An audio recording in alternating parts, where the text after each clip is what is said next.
Señoras y señores, tengan ustedes muy buenos días. Ustedes seguramente coincidirán conmigo, es necesario levantar la mira en el debate público de nuestro país. Asuntos importantes para el futuro de la sociedad uruguaya suelen quedar relegados por otros más ruidosos pero efímeros. Eso pasa a veces por chicanas políticas, otras por la lógica enfermiza de las redes sociales y también por deformaciones en el funcionamiento de medios de comunicación demasiado interesados en conseguir grandes audiencias o cantidades de clics o likes. Por eso mismo, resultan muy saludables iniciativas como esta que ACDE propone hoy y que, aclaremos, no se limita a esta instancia, sino que prevé más de un intercambio este año.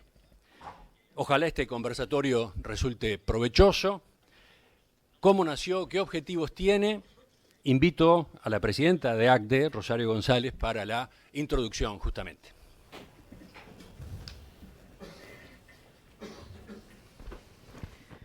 Bueno, muy buenos días a todos. Bienvenidos a este conversatorio. Saludo primero a las autoridades nacionales, autoridades de organismos internacionales y nacionales, representantes de cámaras, instituciones aliadas, socios y amigos de ACDE. Esta iniciativa surgió del Foro Económico del año pasado.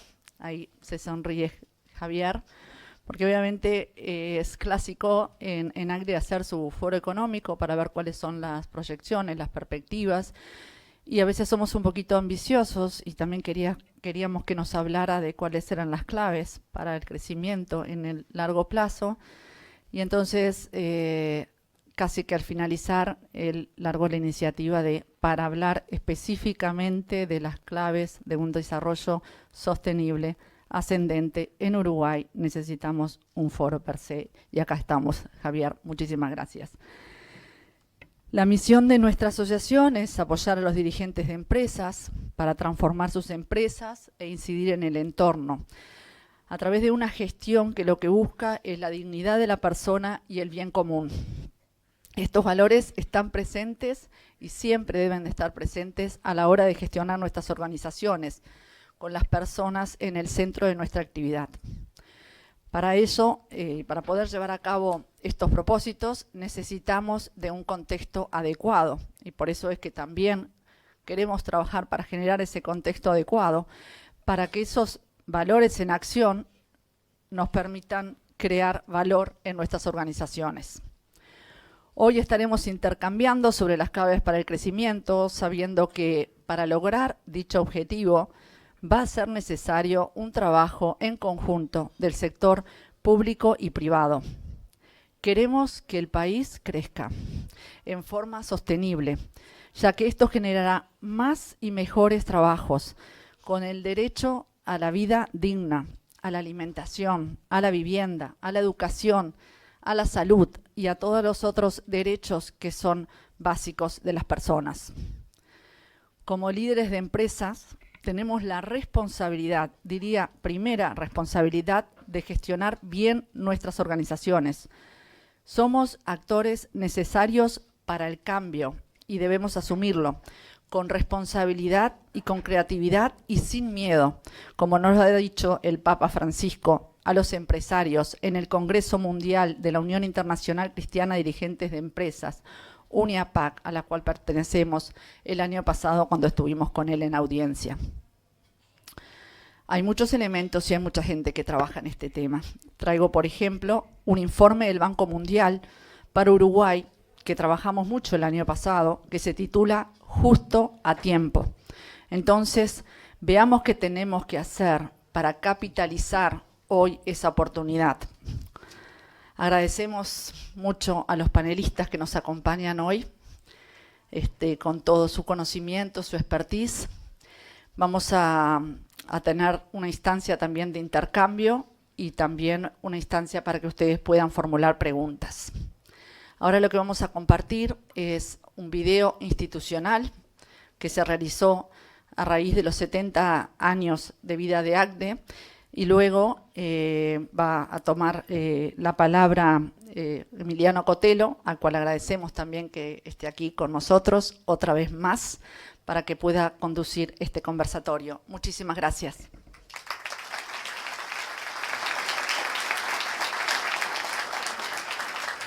Para ACDE. Quizá hoy suene muy moderno y actual hablar de sustentabilidad o de poner a las personas en el centro. Pero para nosotros esa modernidad ya tiene 70 años, porque fueron nuestros fundadores, allá por 1952, quienes comenzaron a trabajar por la transformación de las empresas y su entorno, con una mirada creativa y con foco en el bien común. Dentro de 70 años, ¿seguirá siendo novedoso buscar la sustentabilidad de las empresas a través de la gestión basada en la dignidad de las personas y el bien común? No, ya no será una novedad, será una realidad, porque ACDE estará allí trabajando para que lo sea. Quizá alguien se pregunte, ¿cómo podemos estar tan seguros? Y la respuesta es simple. Porque lo venimos haciendo durante los últimos 70 años. Porque fue en aquel entonces que unos visionarios lo establecieron como objetivo y hoy lo mantenemos más vivo que nunca. Y porque sabemos que los valores cristianos, sí, esos que son universales y que tienen más de 2000 años, seguirán guiándonos e iluminándonos. Y estamos seguros de algo más. Los últimos 70 fueron solo el comienzo, porque aquellos preclaros que en 1952 ya hablaban de sustentabilidad, de dirección participativa en las empresas y de que las personas siempre serán un fin y nunca un medio, nos marcaron el camino. Será en honor a ellos, a su ejemplo y a su mirada clara, que seguiremos trabajando, pero también será trabajando en honor a las próximas generaciones de empresarios. Esos empresarios que, estamos seguros, dentro de 70 años festejarán la vigencia de nuestra misión. En ACDE estamos felices de cumplir 70 años, pero más felices estamos de mantener vivos los valores que, al fin de cuentas, son los que nos guían para construir ese mundo mejor. 1952-2022. 70 años de ACDE. 70 años de empresarios enfocados en el bien común.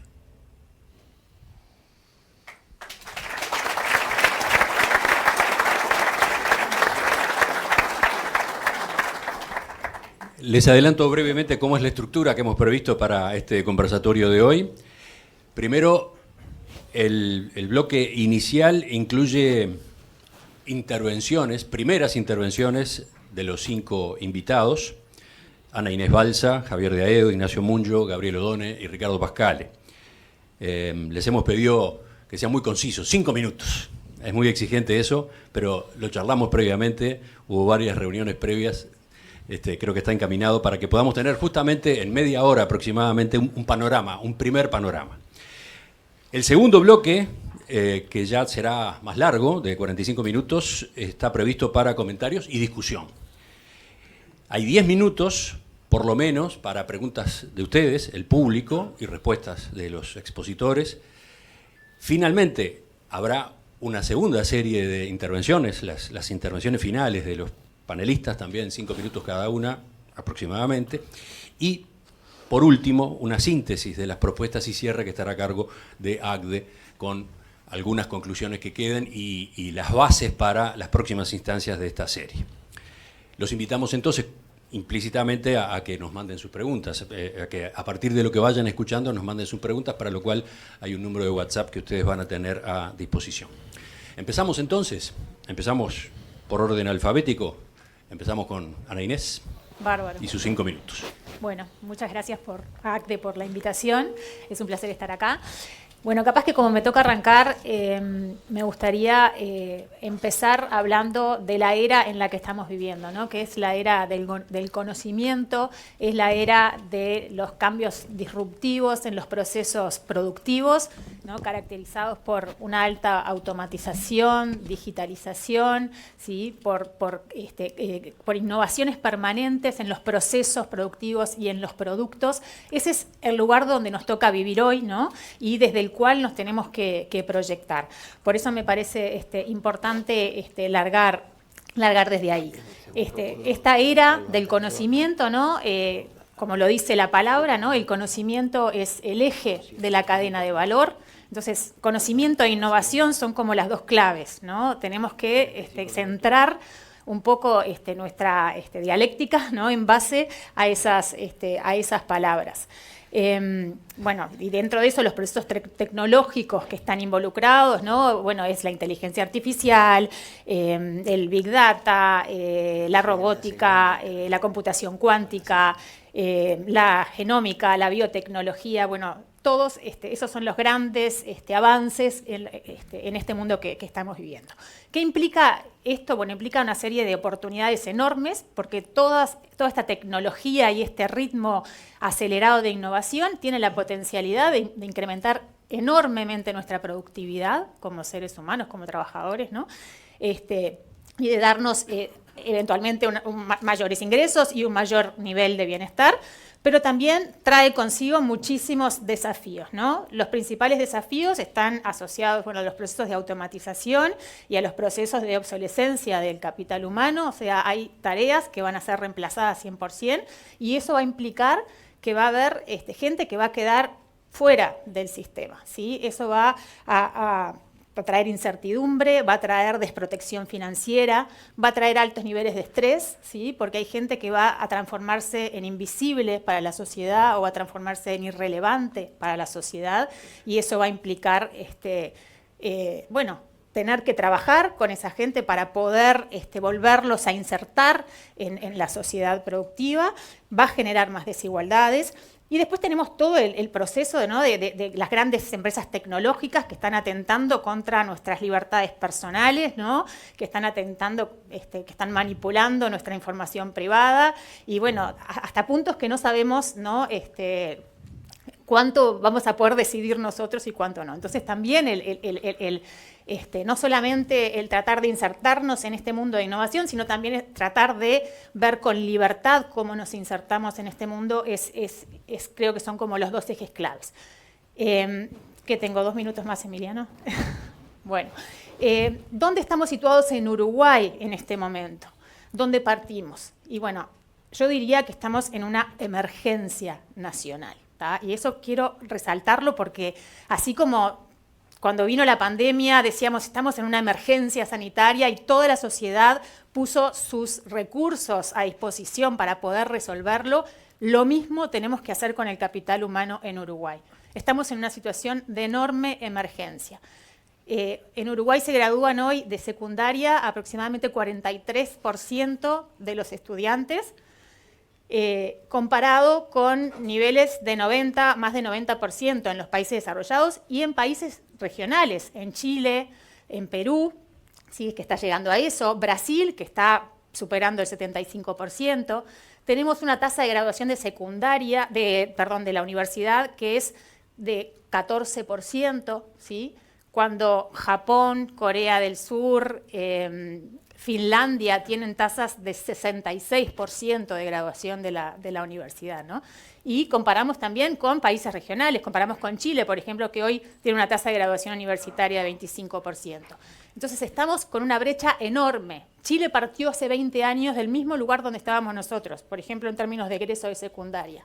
Hoy subió el porcentaje en 50%, o sea, 50% más de la población se ha logrado graduar y nosotros quedamos rezagados en un nivel de estabilidad que apenas hemos logrado avanzar. Entonces creo que quiero partir por ahí, decir, estamos en una emergencia nacional y tenemos que hacer un shock muy fuerte para poder revertir esto y para poder meternos en lo que es la sociedad del conocimiento. Seguimos con Javier Daedo. ¿Cuál es el enfoque que elige él para esto de qué hacer? También para mí es un gusto enorme estar aquí con ustedes y con estos destacadísimos compañeros de panel. La tasa de crecimiento a largo plazo de la economía, según el Ministerio de Economía, está en el 2,1% y proyecciones para fin de este siglo la hacen bajar al 1,7%.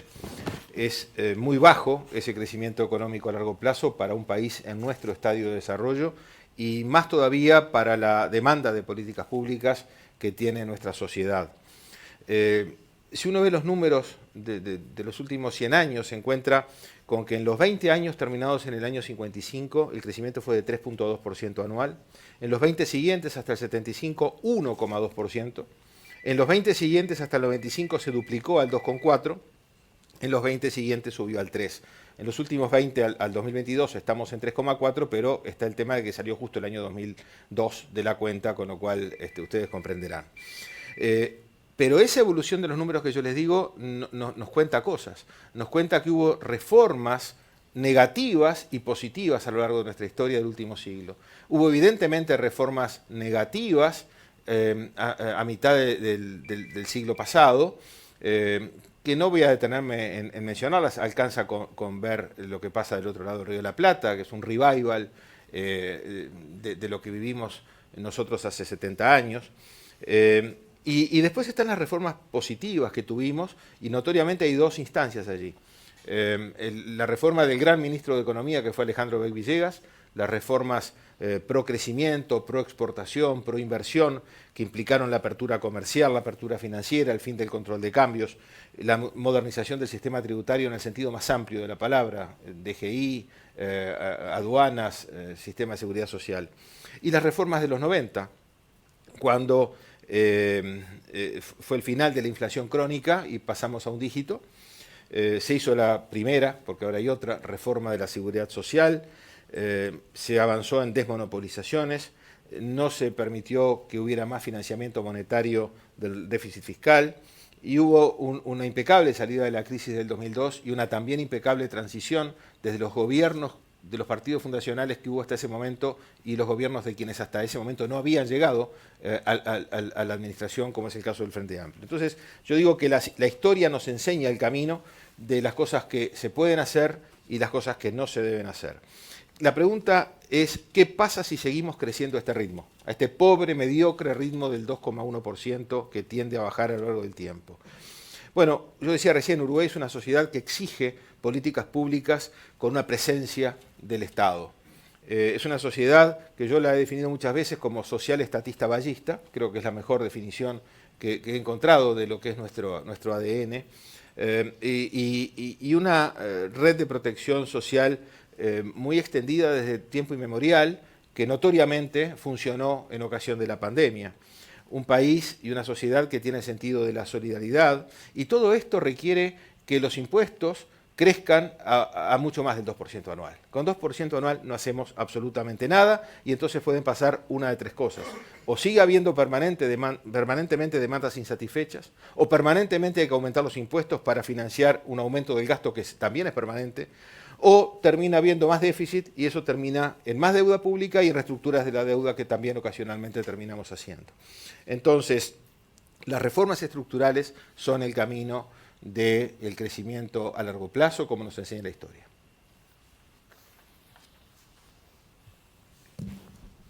Muy bien, ¿eh? 3.50. Sabiendo que estás tú, no podías hacer ¿Perdón? Voy a tomar el minuto de Javier. Hacemos un remate después. no. Hacemos un remate de los segundos que ¿Ves quedan. por qué no hay ahorro, no?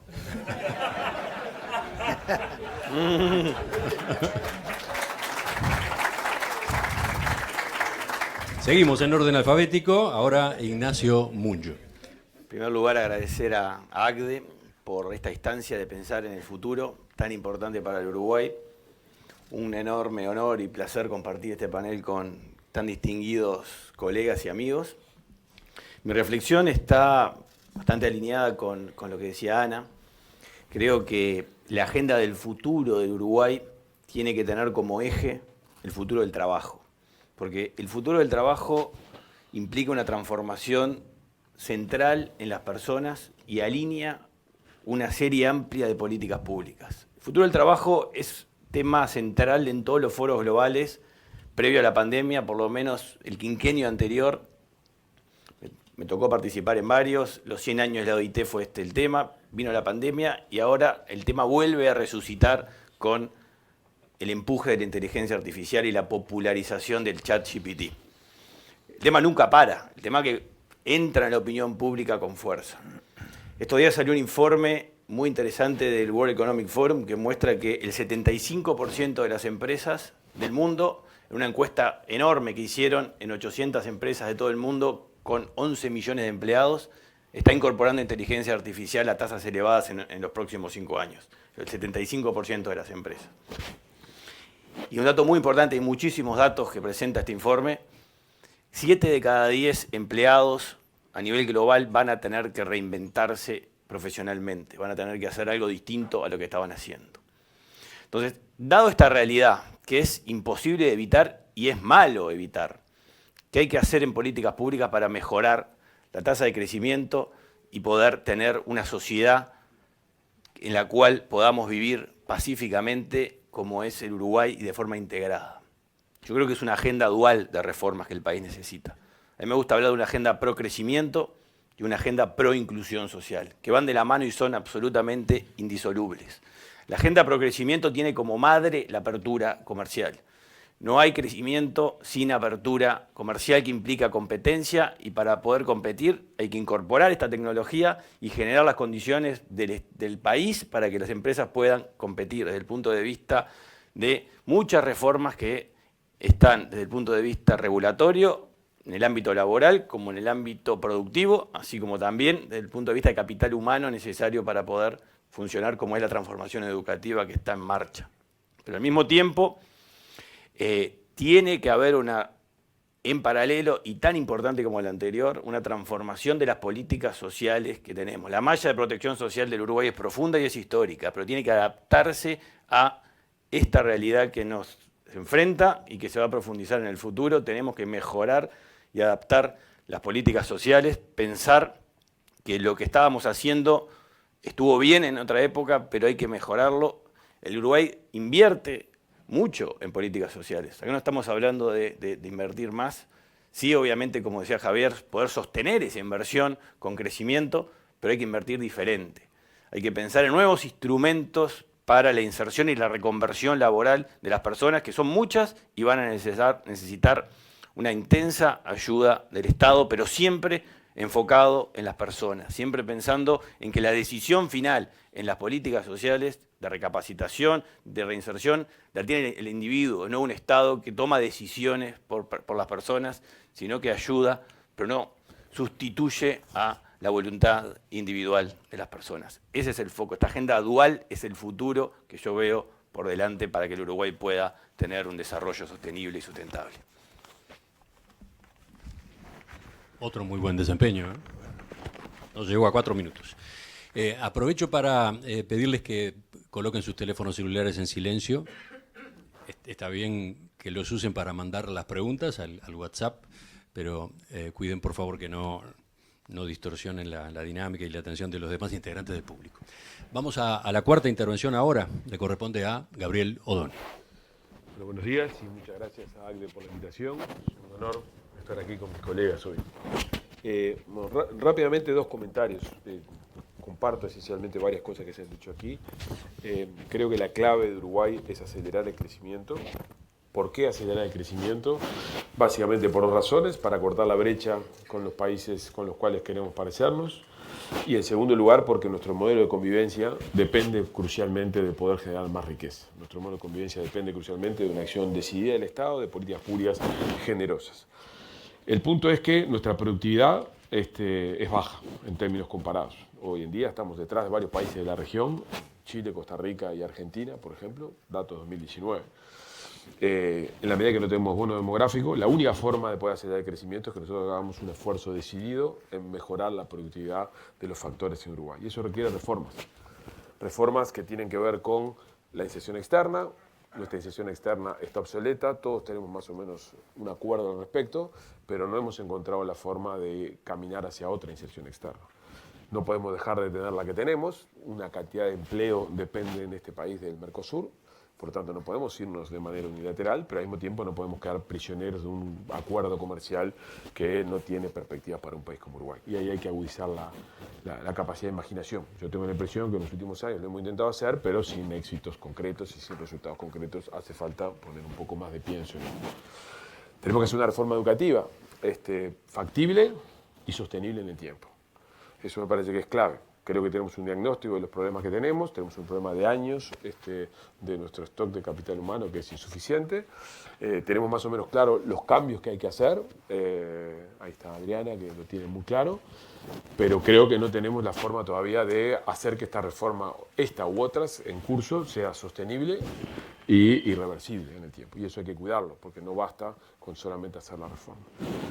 Tenemos que modernizar nuestro sector no transable de la economía. Nuestro sector no transable de la economía es el mismo de hace 50 años. Nuestro sector transable ha mejorado notoriamente en los últimos 40 años, pero el sector no transable, llámese salud, llámese Estado, llámese transporte, llámese distribución de combustible, le exporta vía impuestos o vía precios un conjunto de ineficiencias al sector transable de la economía. Tenemos que mejorar el foco de nuestras políticas públicas para proteger a la población vulnerable. Aquí en Uruguay hay 300.000 pobres, hay un 10% de la pobreza, es un núcleo duro, personas que están excluidas del sistema, en el cual todos vivimos en un sistema de protección social, pero esas personas están en la periferia. El contrato social que tiene este país tiene que ser redefinido, y sobre todo, entre otras cosas, porque ese 10% de la pobreza está concentrado en niños y adolescentes, lo cual es una bomba de tiempo a largo plazo, y eso tenemos que reverlo. El problema que tenemos acá es que hay un equilibrio en el cual todos nos movemos y reformar y mover ficha en esto es muy difícil. El 80% de la gente de este país trabaja en el sector no transable.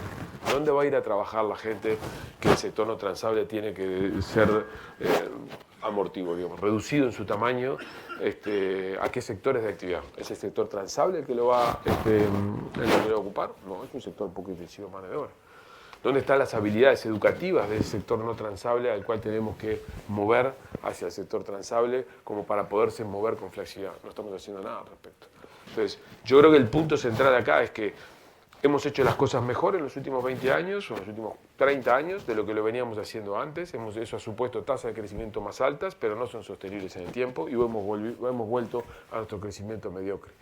Si nosotros no introducimos reformas de nueva generación, tenemos un problema. Me guardo para la última parte cómo intentar hacer estas cosas. Yo creo que hay un gran problema de economía política acá. Hay que pensar más en el 2 de marzo. Yo creo que se piensa poco en este país en el 2 de marzo. Se llega al gobierno y en general con gente que viene a aprender qué es lo que va a hacer en la función. Hay que trabajar mucho más en los temas previos. Este tipo de instancias son claves, porque como verán, aquí hay técnicos de distintas visiones y más o menos no decimos cosas muy distintas. Hay que viabilizar eso. Llegamos a la última de las intervenciones, también con buen cumplimiento de los tiempos. No era descabellado entonces pensar en 5 minutos iniciales. Escuchamos ahora al economista Ricardo Pascale. Bueno, muchas gracias a ACDE por esta invitación. Es un placer estar con todos ustedes y estar compartiendo con los distinguidos amigos y colegas. En esta primera intervención voy a hacer 2 puntos centrales. Uno que diríamos que es más digamos, de contexto. Creo que vamos hacia una nueva era, estamos en una nueva era. Ese es un punto que tenemos que tener en cuenta para justamente establecer otras políticas. Esta nueva era tiene algunas características especiales. El siglo XXI es un siglo a ser y ya es multipolar, y además de multipolar, de una tendencia asiática. Angus Maddison, que fue un británico que hizo los registros de la historia económica del mundo de los últimos 2000 años, Occidente fue hegemónico solamente 200 años. Los 200 años donde nacimos nosotros y los que nos enseñaron a nosotros. Cuando después, por la vida y por las cosas y por las funciones, hemos tenido que ir muchas veces a Asia, hemos comprendido que había civilizaciones de 5.000 años que a uno lo miraban y era como si ya supieran todo lo que íbamos a decir y faltaba mucho más. Ese mundo de 5.000 años, que tiene una alta sabiduría de esos 5.000 años, aprendió en los últimos 50 años la gran sabiduría de Occidente. Entonces ahora tenemos la gran sabiduría de Occidente incrustada en la gran sabiduría y antigua de Oriente. Es muy difícil ese partido, es muy difícil ese partido, por decir algo.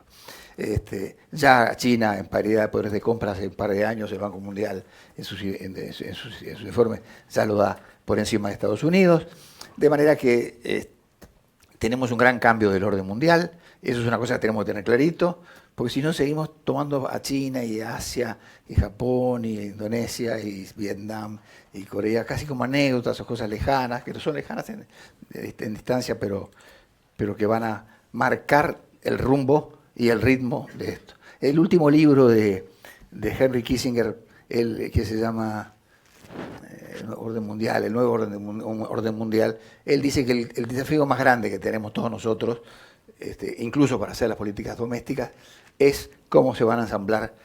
Ya no es Inglaterra que deja de ser un centro para pasar a ser Estados Unidos.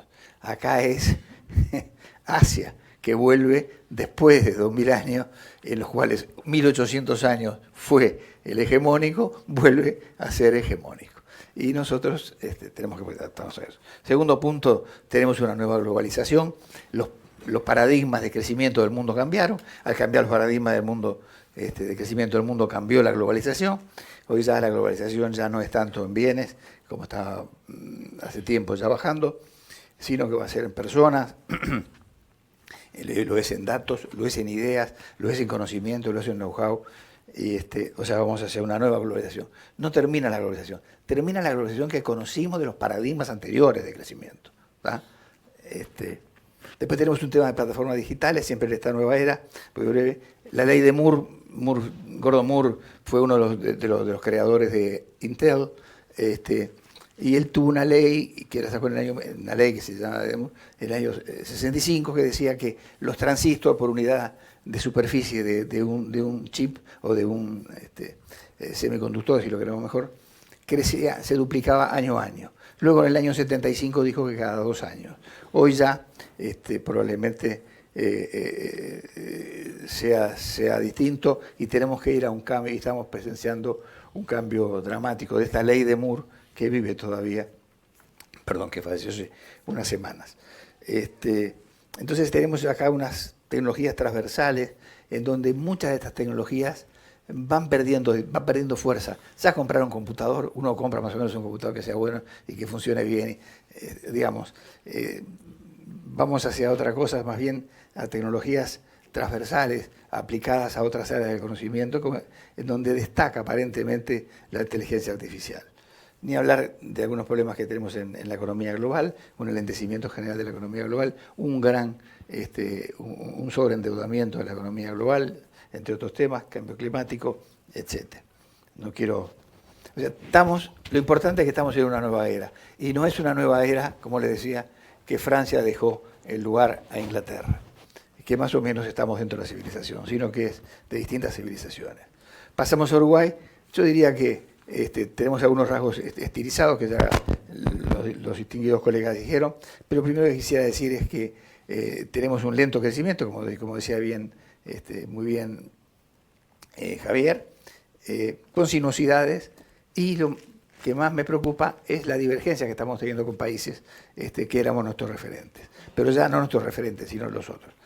Y sin embargo, dentro de este problema, esta divergencia es cada vez más grande, y en este nuevo contexto de esta nueva era, digamos así, las estimaciones es que va a ser más grande aún. Sin embargo, dentro de ese panorama un poco dramático, tenemos un país estable.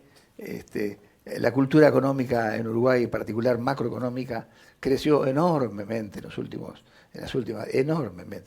décadas. Tenemos una democracia plena, tenemos una baja corrupción, una distribución del ingreso, digamos que es de las mejores de América Latina. En fin, tenemos algunos puntos. Y tenemos algunos grandes desafíos que yo creo que los voy a tratar después, otros, en la intervención más larga, pero que 2 fueron mencionados acá. Uno es el capital humano y la educación, que es central. Se han hecho esfuerzos muy grandes. Está la doctora Aristimuño, que lideró todo un plan contemporáneo, en fin. Y tenemos un tema de sesión internacional. Un país pequeño es la única forma que tiene para crecer, es de esa forma. Lo vimos en el año 85 cuando ingresamos. Perdón, debo haberme pasado. ¿Cómo estuve? No, te pasaste, pero estábamos en condiciones de absorber ese alargue gracias a los expositores anteriores. Así que nos infunde temor. globalmente se cumplió el tiempo que teníamos previsto y creo que tenemos un buen panorama para comenzar el segundo segmento, donde queremos que haya discusión, donde queremos que haya también posibilidad de que los integrantes del panel amplíen, desarrollen un poco más algunas de sus aportaciones. Puedo empezar quizás por ahí. Yo tengo 2 o 3 preguntas para hacerles, pero de lo que escucharon ustedes entre sí, ¿quieren agregar algo en una ronda rápida? Javier. 2 comentarios. Una pregunta para Ricardo. Yo he escuchado hablar, supongo ustedes también, de la desglobalización. Ahora lo que Ricardo dice me suena mucho más lógico. No es el fin de la globalización, estamos ante una nueva globalización. Y lo otro es, creo que Gabriel aludía a la pobreza, el núcleo duro de 10%, pero por un lado me acuerdo que Ceres hizo un trabajo muy bueno durante el quinquenio del gobierno anterior, por carencias o por identidades socioeconómicas de los que estaban enseguida por arriba de la línea de pobreza y enseguida por debajo. Y ahí llegaba una definición de pobreza más amplia, que daba 5 puntos más en el promedio de esos 5 años. Entiendo que el INE está trabajando en algo de eso, pero mientras tanto, si Ceres pudiera actualizar esa serie sería de gran ayuda, porque en realidad es mucho más la pobreza que ese 10%. Yo diría que debe ser más cerca de 15 que de 10. Y el otro tema que no es pobreza, pero es más serio, quizás es la exclusión. Y ahí no sé qué indicadores hay, capaz que algunos de ustedes conocen. La exclusión es más seria de la pobreza porque puede haber excluidos que no son pobres, pero no están integrados y no se van a integrar. Incluso hasta se podría decir que tienen a veces hasta un dialecto distinto al idioma que nosotros hablamos. Ignacio. Sí, un comentario general. Como habrán escuchado todos, las coincidencias son enormes, ¿no? Prácticamente yo podría suscribir lo que dijeron todos mis colegas acá presentes. La gran pregunta es cómo, ¿no? ¿Cómo implementar esto? Y creo que esto solo se puede implementar con buenas instituciones que trasciendan los gobiernos de turno, porque todo lo que estamos acá hablando pasa muy por encima de un periodo de gobierno. Y hay que mirar experiencias que han funcionado. Esto en la mayoría de los países no se logra, esa es la realidad. O sea, la realidad que la norma es que no se cumple tener políticas que trasciendan gobiernos, pero hay algunas excepciones. Y en lo personal me tocó conocer muy de cerca el año pasado la experiencia de Australia, que tiene una comisión de productividad, que es algo que nosotros tuvimos una muy buena experiencia, que fue el GACH. Tuvimos una comisión de expertos que asesoraba al gobierno en materia de salud. Piensen que esto que funciona en Australia es una especie de GACH, pero de desarrollo económico y social, donde las políticas que van a afectar el desarrollo del país se tienen que pasar por el filtro del buen conocimiento de los expertos, y si se quiere hacer algo contrario, hay que argumentarlo. Y eso en el fondo es lo que pone trabas a dar pasos para atrás, porque a veces es mejor evitar pasos para atrás que seguir con una tendencia que el Uruguay hoy tiene un poco acertado, digamos. Eso es el punto clave que creo que faltaba de mi exposición. Esta agenda dual de reformas, tanto en lo de procrecimiento como pro-inclusión, trasciende gobiernos y tiene que estar filtrada por una institucionalidad que sea técnica y que permanezca con la independencia y con la autoridad necesaria para frenar las malas políticas. Ahí tenemos otro punto sobre el cual profundizar, pero no sé si la mano que levanta Ana Inés viene por lo que dijo Nacho o para otro. No, viene por el lado, sí, de lo que dijo Nacho, de lo que dijo Gabriel, ¿no? De políticas de Estado, ¿no? O sea que para algunos puntos tenemos que concordar y generar políticas de Estado que trasciendan gobiernos. Y bueno, y eso me parece que es fundamental, que es un punto clave para poder avanzar. Estaba leyendo un poco de la historia económica de la Revolución Industrial, ¿no? Y Inglaterra, a mediados de los años de 1860, se dio cuenta de que no tenía la capacidad humana para poder responder a los ritmos de avance tecnológico y generó una comisión parlamentaria, ¿no? 1860 estoy hablando, o 60 y algo, generó una comisión parlamentaria, ¿no? Donde encomendó a una serie de expertos decir qué cosas precisaba el capital humano en Inglaterra para poder subirse al carro de la revolución, bueno, ya estaba, ¿no? Pero realmente aprovechar los cambios tecnológicos de la revolución industrial. Y a partir de eso surgen investigaciones que por 20 años recomiendan al gobierno inglés qué avances hacer, ¿no? En términos educativos y con grandes cambios a nivel educativo en Inglaterra, que casi la alfabetización pasó de 10% a mediados de siglo a prácticamente 70-80% hacia fines de siglo, ¿no? Entonces, me parece que eso es algo clave, que creo que todos estamos de acuerdo y es una prioridad a nivel nacional para la clase política, ¿no? Precisamos hacer acuerdos, políticas de Estado. Políticas de Estado, políticas de Estado. Aparece con tanta frecuencia ese reclamo o esa necesidad. Capaz que hay que preguntarse cómo se hace a su vez para que sean posibles las políticas de Estado, para que sea factible acordar y después implementar. Capaz que después volvemos sobre eso. ¿Quién falta? Gabriel. Dos comentarios. El primero sobre la globalización que planteaba Ricardo. Tiendo a estar de acuerdo con que efectivamente estamos ante un cambio de la globalización, pero tengo la sensación de que en la transición de una globalización a otra vamos a tener retrocesos en términos de lo que fue la globalización reciente. En Occidente hay un alto descontento sobre algunos efectos de la globalización y en la medida que son democracias representativas donde el voto ciudadano manda, tengo la impresión de que vamos a asistir a un periodo todavía prolongado de repliegues sobre algunos temas en los que habíamos avanzado mucho.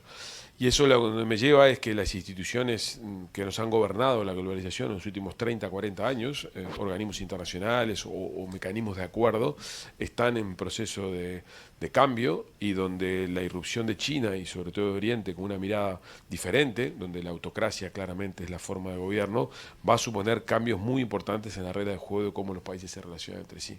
Para un país pequeño abierto al mundo, en un territorio, digamos, hoy no mirado por ninguna potencia de manera dominante, como ocurrió hasta hace relativamente poco, sino que es un terreno en disputa, moverse desde el punto de vista de relaciones internacionales es algo complejo y creo que nuestra política exterior está muy desafiada en este momento porque el mundo es muy incierto y porque precisamos de una inserción externa diferente en un mundo que tiene estos procesos de vertiginoso cambio. Solamente pensemos un segundo sobre el TLC con China, cuál sería la razón por la que China haría un TLC con Uruguay y cuestionemos, ¿no?, qué es lo que piensa Estados Unidos sobre eso y es una decisión bien compleja de tomar, solamente por poner un ejemplo de esto que yo acabo de poner sobre la mesa. Y el otro tema de las políticas de Estado, yo creo que efectivamente es un tema crucial. Uruguay en eso no es un país que sale mal parado, si uno lo mira comparativamente, es un país que reforma en sucesivas etapas por la normación, los procesos de retroceso son relativamente escasos. Es verdad que el proceso es extraordinariamente lento porque la construcción de los acuerdos se hace muy lentamente en Uruguay. Pero hay una cosa que a mí me importa rescatar, que sobre todo estos días en la discusión de la reforma de la seguridad social creo que quedó de manifiesto. Yo no creo en las unanimidades en una democracia y celebro profundamente de que haya habido actores y que haya actores que no se suman a una reforma que yo creo que era necesaria. Yo estoy de acuerdo que en líneas generales es una reforma buena, pero celebro que tanto en la interna de la coalición como fuera de la coalición haya visiones diferentes que se manifiesten y que incluso amenacen con introducir cambios. Porque eso acota el margen de acción de los oportunistas. No hay nada peor para un país, como ocurrió en Chile hasta hace bien poco, de vivir ensoñados de que el sistema político tenía un rumbo, tenía un gran consenso y esa sociedad surfeaba en una ola de prosperidad. Porque basta que aumenten el precio del boleto y se genere un descontento mal diagnosticado por esa clase política a cargo de todo, para que cuando quisieron acordar, el país que tenían enfrente no tenía nada que ver al país que ellos imaginaban tener. Entonces yo celebro que, como creo en el check and balance, y considero que es muy importante que haya un gobierno, que haya una oposición y que, digamos, que se manifiesten las diferencias. Creo que eso es algo altamente positivo. Por lo tanto, creo en la política de Estado, creo que es muy positivo que haya acuerdos generales sobre temas de largo plazo, pero creo que una cosa son los acuerdos y otra cosa son las unanimidades. Hay que tener en democracia mucho cuidado con las unanimidades, pues la mejor forma de crear monstruos que aparecen por la ventana con soluciones mágicas que nunca prosperan. Esa, las unanimidades, y la otra, por supuesto, es no encontrar el rumbo con la Argentina, ¿no? Yo creo que Argentina y Chile, por razones diferentes, son la demostración clara que el principal riesgo que tenemos en países como los nuestros es la emergencia de jugadores oportunistas que no son representativos de la opinión pública, sino de un descontento o de una circunstancia transitoria que al final del día debilitan al sistema. Nuestro país tiene un buen sistema político, un buen sistema de partidos políticos que funciona, que se pelea, pero que encuentra puntos de acuerdo y puntos no, y eso es un valor muy importante que no hemos perdido de vista. Basta que viajen por el exterior, todos nosotros lo hacemos, para que eso es rápidamente reconocido afuera y, por supuesto, por quienes visitan Uruguay o quienes están en cargos de representación de organismos internacionales, en particular en América Latina. Le toca a Ricardo, que sé que quiere ampliar incluso sobre lo que dijo inicialmente, pero estaba pidiendo la palabra ahora a Nacho, sí, por lo que dijo Gabriel. Porque es algo muy relacionado a lo que acaba de decir Gabriel en relación a lo que entiendo como instituciones que velen por la factibilidad técnica de las opiniones que está bien que sean encontradas. Y voy a poner el ejemplo concreto de la discusión de la reforma de la seguridad social.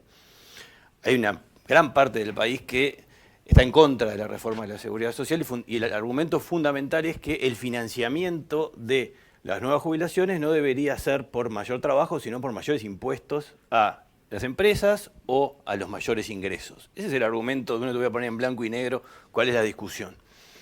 Yo creo que una institución como la que existe, por ejemplo, en Australia, que está formada y que tiene básicamente dos pilares para tener éxito. Uno, técnicos independientes, de alta respetabilidad en la sociedad, y que el sistema político tiene que escucharlos, después tiene que hacer lo que quiere, pero tiene que dar explicaciones de por qué va a hacer lo contrario. Yo creo que hoy, si existiera un grupo de expertos, diría Uruguay no tolera hoy más impuestos a las empresas y a los sectores de mayor nivel de ingresos porque ya está en niveles elevados. Por lo tanto, la discusión que hoy tuvimos, que tenemos y seguiremos teniendo en los próximos meses sobre la reforma de la seguridad social, tendría un eje diciendo, está muy bien ese voluntarismo, pero en el fondo me encantaría encontrar técnicamente acá a alguien que pusiera sobre la mesa la viabilidad de financiar las pensiones y las jubilaciones mayores de personas que viven 5 años más que en el 96 con mayores impuestos a el capital y a los mayores ingresos. Ese es el punto que yo quiero hacer, que la discusión se guía por la factibilidad técnica y no por voluntarismo, que está bien que existan en democracia, pero se ordena en algún sentido. Ese es el punto que quería hacer asociado con eso. Ricardo. Sí, no, muy brevemente. Y bueno, comparto el tema de las políticas públicas y los matices que hizo Gabriel muy acertadamente. No, lo que quería señalar, y es muy importante, es que es difícil contestar la pregunta para dónde va el país.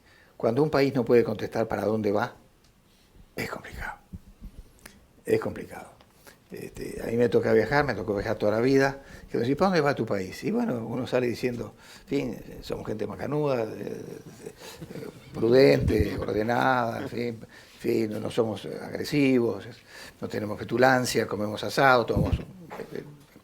Pero te quedan mirando y dicen, ¿pero para dónde vas? ¿En qué paradigma está? Y no tenemos paradigma. Esto en buena medida se debe, y es uno de los grandes temas cuando uno ve esta nueva era, el país tiene una pésima relación con el futuro. No piensa en el futuro. El futuro es muy cortito acá. Y cuando el futuro es muy cortito, no tengas duda ninguna que el futuro te lo van a fijar los demás. El tema es que Uruguay no piensa en el futuro.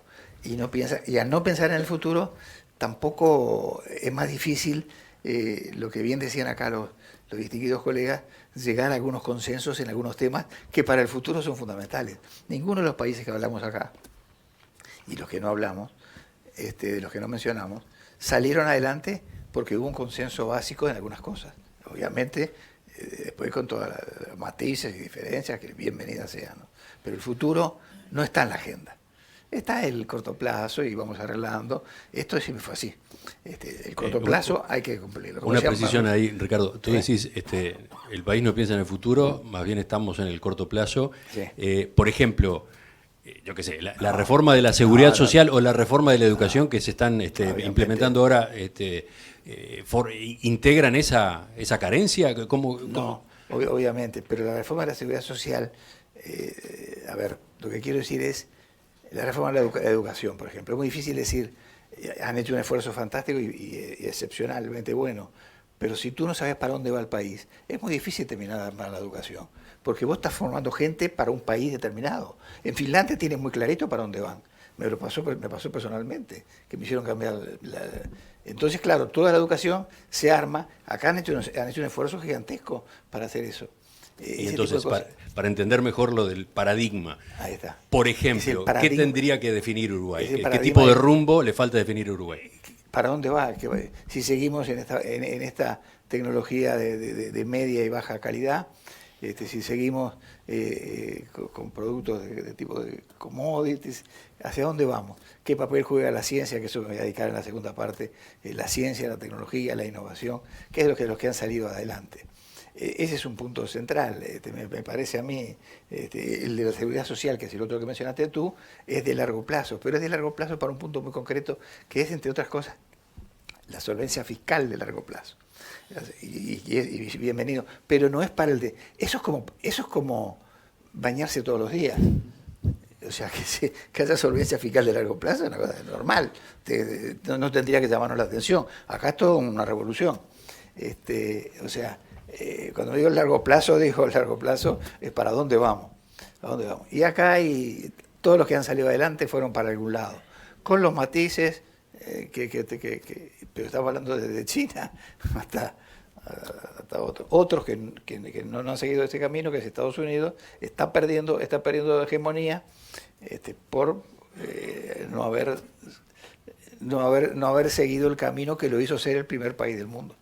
¿Qué dicen los demás sobre esa afirmación tan severa de que Uruguay está peleado con se olvida del futuro? Yo no puedo estar más de acuerdo con eso, me pareció brillante. Además, los países, como las personas, tienen la agenda que tienen es representativa de su evolución. Yo tengo 61 años y mi agenda no es la misma de hace 20 o hace 40. Si siempre tuviera la misma agenda, no habría crecido. Los países igual. Si aquí nos podemos hacer la lista, Gabriel fue el que más avanzó en eso, de todas las asignaturas pendientes, es la misma de hace 20 años prácticamente. Los temas nuevos vinieron de afuera, el tema ambiental y la imposición global. Son dos temas nuevos, vinieron de afuera. Cuando yo entré en el gobierno en el año 90, la carta de intención con el Fondo Monetario hablaba de reformar la caja militar y policial. Y el entonces presidente de OCE me dijo, yo era director de planeamiento, me dice, mira, solo puedo facturar el 50% del agua que produzco. Lo vi en el diario el otro día esto de nuevo. El sentido de la urgencia no nos caracteriza precisamente. Entonces, Gabriel hablaba de que hace 50 años el sector no transable es el mismo. Lo de la OCE, la caja militar, lo mismo. Este año se va a volver a plantear, ya lo vi en los diarios, la reforma del servicio civil. No va a salir. Les aseguro que no va a salir. Tengo algo de inside information, pero no va a salir. Entonces, estamos en problemas. Los otros integrantes del panel, sobre esa afirmación de Ricardo, ¿qué dicen? Yo tengo algún matiz, no soy tan pesimista, porque creo que el Uruguay en su conjunto es una suma de sectores que sí son dinámicos y sí tienen una agenda clara y concreta. Por ejemplo, el sector de tecnología y de información, que es un sector que ha venido creciendo exponencialmente, que ha abierto mercados en países desarrollados y que tiene la única tranca para seguir creciendo, la capacidad de contratar más personas a los costos que hoy le impone el Uruguay. También hay sectores que están en la frontera del medio ambiente y de la economía circular, como es la producción forestal, o sea, en Uruguay. Un sector que está, no solo la celulosa, ¿no? La madera que se vende en tablones a los principales mercados del mundo, en procesos donde se aprovecha hasta el último subproducto para generar energía y para generar con los desechos de la producción de energía hasta casas en barrios carenciados de algunos departamentos del interior. Por lo tanto, yo no tengo una visión global del país. Hay sectores que sí están avanzando y tienen rumbo, hay otros que lamentablemente no. A ver, Ricardo. No, sí, por supuesto, lo que dice. Ni hablar. Sí, no. Siempre hay excepciones y bienvenidas. Y que sigan excepciones. No, porque es la aclaración que hace Nacho podría conducir a discutir cómo se define ese paradigma que está faltando, Ricardo, ¿no? ¿Quién lo define? ¿Lo define el Estado? ¿Lo define el sistema político? ¿Surge de las iniciativas privadas? Eso aparece en algunas de las preguntas que han llegado del público. Pero, Gabriel... A ver, si uno mira el Uruguay, ¿cuáles son las 4 cosas en las cuales hemos tenido un consenso en un país que ha gobernado, solamente por nombrar del 85 a la fecha, todos los partidos políticos que están en condiciones de hacerlo razonablemente? Una apertura de la economía, reglas de juego claras, ser Uruguay un refugio o un lugar seguro para quienes están en la región con incertidumbres diversas. Eso forman parte de la seña de identidad de reformas que se iniciaron en los 70 y que, no importa quién haya gobernado, más allá de los cambios que se han introducido, forman parte de la seña de identidad del Uruguay en la cual todos crecimos. Efectivamente, hubo una visión de futuro en los años 70 que fue revalidada en todos estos años con distintos enfoques respecto de cuál debía ser el rol de Uruguay, porque ese es un rol totalmente distinto al que Uruguay tenía en los años 60 o al que Uruguay tenía en los años 50. Un cambio de paradigma que tuvo lugar y que el país recorrió con relativo éxito, porque como recién señalaba Nacho, aquí hoy tenemos una matriz exportadora que no tiene nada que ver con la de hace 40 años, en su composición, en su generación de valor agregado, en su organización de sus cadenas productivas. El punto es que esa agenda está agotada hace aproximadamente 15 años. O sea, con ser predecibles, con ser estables, con ser respetuosos de la regla del juego, con tener una macro un poquito más ordenada de lo que deberíamos tener, no es suficiente para ser atractivos. Tenemos que hacer cosas distintas. Entonces yo creo que el punto de Ricardo es, ¿cuáles son las cosas nuevas que vamos a agregar a esa agenda? Y yo creo que ahí tenemos varias cosas. Algunas cosas que son que el sector no transable no se ha reformado. Los ejemplos que acaba de poner Javier en el sector público son clarísimos. En términos de la reforma policial o de OCE. Yo podría decir, por ser provocativo, el gobierno corporativo de nuestro sistema de salud, en la cual todos nos vanagloriamos de que no hay fin de lucro, es una gran trampa que nos hacemos los uruguayos. Una enorme trampa. El fin de lucro no está en la cabeza de la institución, está en la cabeza de los jugadores que juegan adentro, que son directivos, asalariados, proveedores. No habría ningún problema si el sistema cerrara. El problema es que el sistema no cierra y tiene refinanciamiento de rentas generales.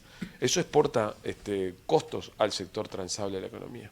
Y sobre eso hablamos poco en Uruguay. Entonces, voy al sector privado. Cuando uno toma cualquier análisis comparativo de la capacidad de innovación, estoy hablando del promedio de la economía, no estoy hablando de un sector en particular, de la propensión a la incorporación de tecnología y del ambiente pro innovación que hay en Uruguay, o cuando uno toma cuán sofisticado y profundo y robusto es el sistema financiero, que son todas actividades del sector privado, Uruguay sale espantosamente mal parado. Nuestro sector privado es escasamente innovador, poco propenso a incorporar tecnología y a su vez tenemos un sistema financiero que ha pasado el mayor periodo de crecimiento de inversión de la historia y le pasó por el costado. El financiamiento no provino del sistema financiero uruguayo. Tenemos varios problemas en el sector privado, el sector no transable también. Requiere reformas, reformas de regulación, reformas de visión, lo cual supone un sistema político atento a prestar atención a lo que los técnicos dicen y técnicos capaces de poner estos temas arriba de la mesa. Así que yo creo que el problema con el futuro que tenemos es nuestra generación está obligada a imaginar un nuevo futuro. Solamente un comentario último. La razón por la cual el futuro es corto en Uruguay es que venimos de una economía inestable. Una economía inestable supone que no sabemos calcular cuánto valen las cosas en 20 años, porque cuando la inflación es alta, la volatilidad de los precios relativos es alta y por lo tanto, ¿en qué lo mido? En dólares. La típica discusión que nos hacen a todos los economistas, ¿cuánto vale el dólar a fin de año? ¿Qué es lo que quieren ustedes saber? ¿Cuánto van a ganar una moneda dura y constante? Y para eso buscan N mecanismos de cobertura, que son todos mecanismos indexatorios que al final del día propagan el fenómeno inflacionario. Entonces, ¿qué es eso? Agentes con horizontes cortos, porque como no saben calcular a largo plazo, tiene una tasa de descuento del futuro muy alta y por lo tanto lo que sus horizontes de negocio son cortos. Obviamente eso no es para todas las actividades, no es para todos los sectores porque hay excepciones, pero en promedio, en el sector no transable, los agentes tienen horizontes de planificación corta. ¿Por qué? Porque venimos de una economía estable. Ahora, ya somos una economía bastante más estable de lo que lo éramos. Tenemos algunos capítulos que resolver. Ayer con Nacho y con otros colegas discutíamos este tema de una incipiente riesgo macro que tenemos acá, que podría generar cambios de precios relativos que provocan incertidumbre. Bueno, sobre eso hay que seguir trabajando, pero no solamente con eso. Hay que ser, como va Ricardo a hablar, en tema de ciencia y tecnología, en cómo coopera el sector privado y el sector público en materia de innovación, en cómo se incorpora más tecnología, en eso. Cómo reformamos el sistema financiero, cómo reformamos el sistema de salud, cómo hacemos que el Estado sea más eficiente, haciendo una reforma del servicio civil que funcione. Todas esas cosas, por décadas, están ahí dando vueltas. Y solamente le metemos diente cuando un evento agudo, muy agudo, como el de 2002, nos lleva a hacerlo. El Banco Central no supervisaba al Banco República hasta la crisis del 2002. El Banco República... No digo que no hacía lo que quería, pero el Banco Central no tenía capacidad de enforcement sobre el Banco República hasta que la crisis de 2002 efectivamente generó una situación tan dramática que el Banco Central pudo imponerse en algo que tenía un mandato desde el año 67, cuando un evento agudo lo hizo. Antes de eso, la década del 90, los bancos zombies y el Banco República fueron fuente de un problema en Uruguay. Así que ese era mi comentario. Ana Inés, pero antes, sobre una afirmación de Gabriel, me quedó repicando la frase: nuestra generación tiene que imaginar un nuevo futuro. ¿Qué generación? Quiero decir, y me coloco, me coloco en mi lugar también, ¿no? ¿Qué edad tenés tú, Gabriel? Déjame que te lo diga así. Déjame que te lo diga así. ¿Qué edad tenés tú? Yo tengo 60, cumplo este Por año. eso, andamos por ahí. No voy a preguntarle a todos los integrantes del panel, pero ¿no tienen que participar otras generaciones más nuevas, más jóvenes en este debate? No, porque mi pregunta es, ¿están participando? ¿Se les está dejando lugar para que hablen de su futuro, en definitiva? Para empezar, yo creo que nunca se deja lugar, el lugar se conquista. Eso de dejar lugar no existe. Mi generación, que es la del 83, ahí está Jorge, ahí está Javier, nunca peleamos por nuestro espacio. Jorge es una de las excepciones en eso. La prueba está que hasta hace 4 años teníamos presidentes que venían del periodo previo de la dictadura. Eso fue por obra y gracia de personas competentes, que efectivamente tiene una visión del mundo, pero porque nosotros nunca hicimos lo que teníamos que hacer. Entonces, mi generación está obligada, en algún sentido, en soñar algo distinto, porque hemos surfeado básicamente con cosas que fueron hechas por la generación siguiente. Que las personas de 40 y 30 años deberían hacerse cargo, sí, lamentablemente tengo la impresión que en el tema de la cosa pública, no en el tema de lo privado, están mucho más lejos, porque el mundo hoy les ofrece tantas opciones y tantas oportunidades que es un suceso irrelevante para ellos, lo cual está bien, probablemente conformará un nuevo equilibrio, pero nosotros como miembros de la generación 83, creo que si esto terminara acá, le hemos dejado muy poco al país como generación. Estás hablando de dos cosas. Es eso, lo poco que ha dejado la generación del 83, que es indiscutible, pero al mismo tiempo estás hablando de una carencia, de que los que vienen atrás no están participando o no tendrían tampoco su lugar. Y Está sí, Nacho acá, ¿no? Nacho, bueno. Pero hay más jóvenes que Nacho también. Pero es más parece joven de lo que parece, dicho sea. Y Ana Inés, perdón. Pero 43. parece fundamental que estén, que se involucren, ¿no? Porque Pero depende nuestra generación, entre comillas, le puede errar. Podemos tener folletines atrasados a esta altura también, ¿no? Absolutamente. Bueno, pero sigo. Sí, no, yo quería de repente poner una analogía que es basada en la teoría del apego en la primera infancia, ¿no? Que es cuando a un niño, ¿no? Hay que darle la seguridad para que el niño pueda salir a explorar, ¿no? Si a un niño no se le da un ambiente seguro, donde se sienta protegido, donde se sienta que está cuidado, que tiene las rutinas, en Uruguay estamos en ese plano de que hay cierta seguridad, ¿no? Pero ahora tenemos que entrar a soltar y que el niño pueda salir a explorar, ¿no? Creo que en esa exploración también hay que dar ciertas, no lo vamos a abrir la puerta de la calle y que el niño salga a la calle, ¿no? Hay que dar ciertos lineamientos y creo que es lo que los países están haciendo hoy en día, o sea, generando los bienes públicos hacia determinados sectores con una visión de futuro, ¿no? Ejemplo, no sé, Finlandia está por aprobar una ley donde va a dedicar el 4,8% de su PBI a investigación y desarrollo. Porque tiene clarísimo que tiene que dedicar más recursos para poder innovar y poder estar más a tiro en lo que es esta nueva era. Entonces, me parece que sí, esta visión de futuro la tiene que generar la clase política y decir, bueno, el Estado va a tener que generar estas plataformas, ¿no?, para que podamos como sociedad salir o estos bienes públicos, digamos, para que podamos salir a explorar y a desarrollarnos más, ¿no? Entonces sí, financiar sectores para empezar a generar infraestructura de innovación, generar intercambios, generar más capital, o sea, promover, no quiero volver a sustitución de importaciones, ni mucho menos, ¿no?, ni volver a los 60, pero sí generar una plataforma para poder arrancar. Y creo que en eso estamos muy lejos. Y en eso está la visión de futuro del país que nos está faltando. ¿A dónde queremos ir y qué queremos apoyar? Ricardo, sobre eso. Una pregunta antes de seguir. ¿Qué tasa de crecimiento tenemos que alcanzar?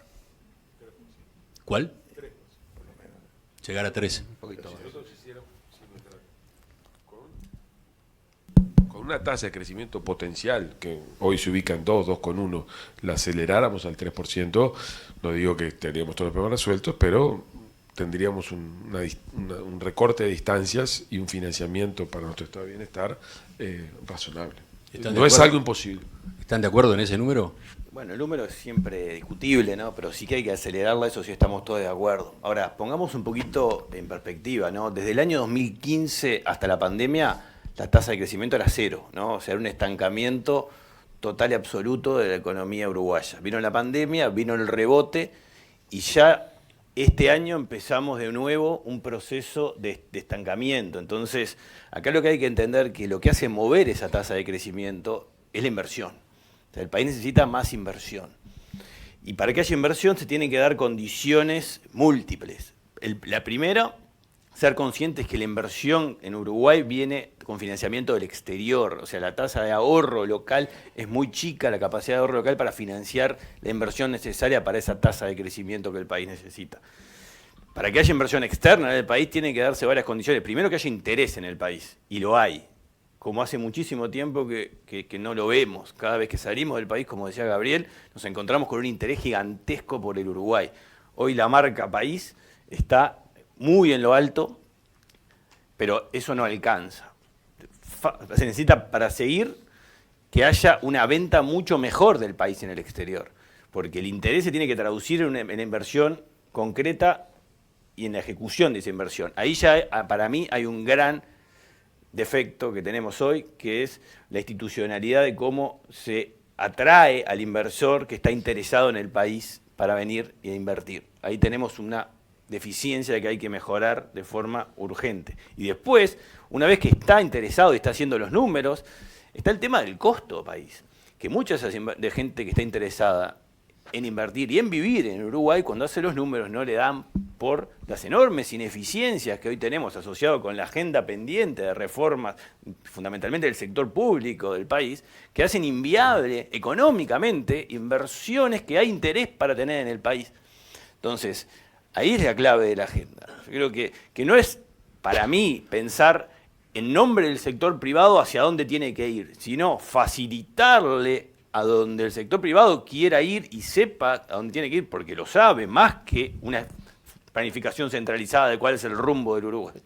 Darle el entorno competitivo que hoy no existe en el Uruguay. Hoy el Uruguay es un país que no es competitivo y no es solo porque el dólar esté en los valores que está, sino porque no están dadas las condiciones de regulación, de eficiencia del Estado, ampliamente considerado, incluyendo las empresas públicas, para que un inversor privado hoy encuentre un lugar rentable y que sea una plataforma para exportar al resto de los países del mundo. Ahí está para mí la clave.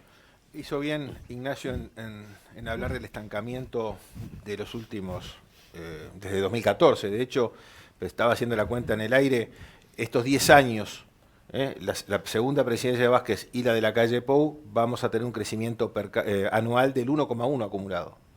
O sea, la mitad de la tasa de largo plazo.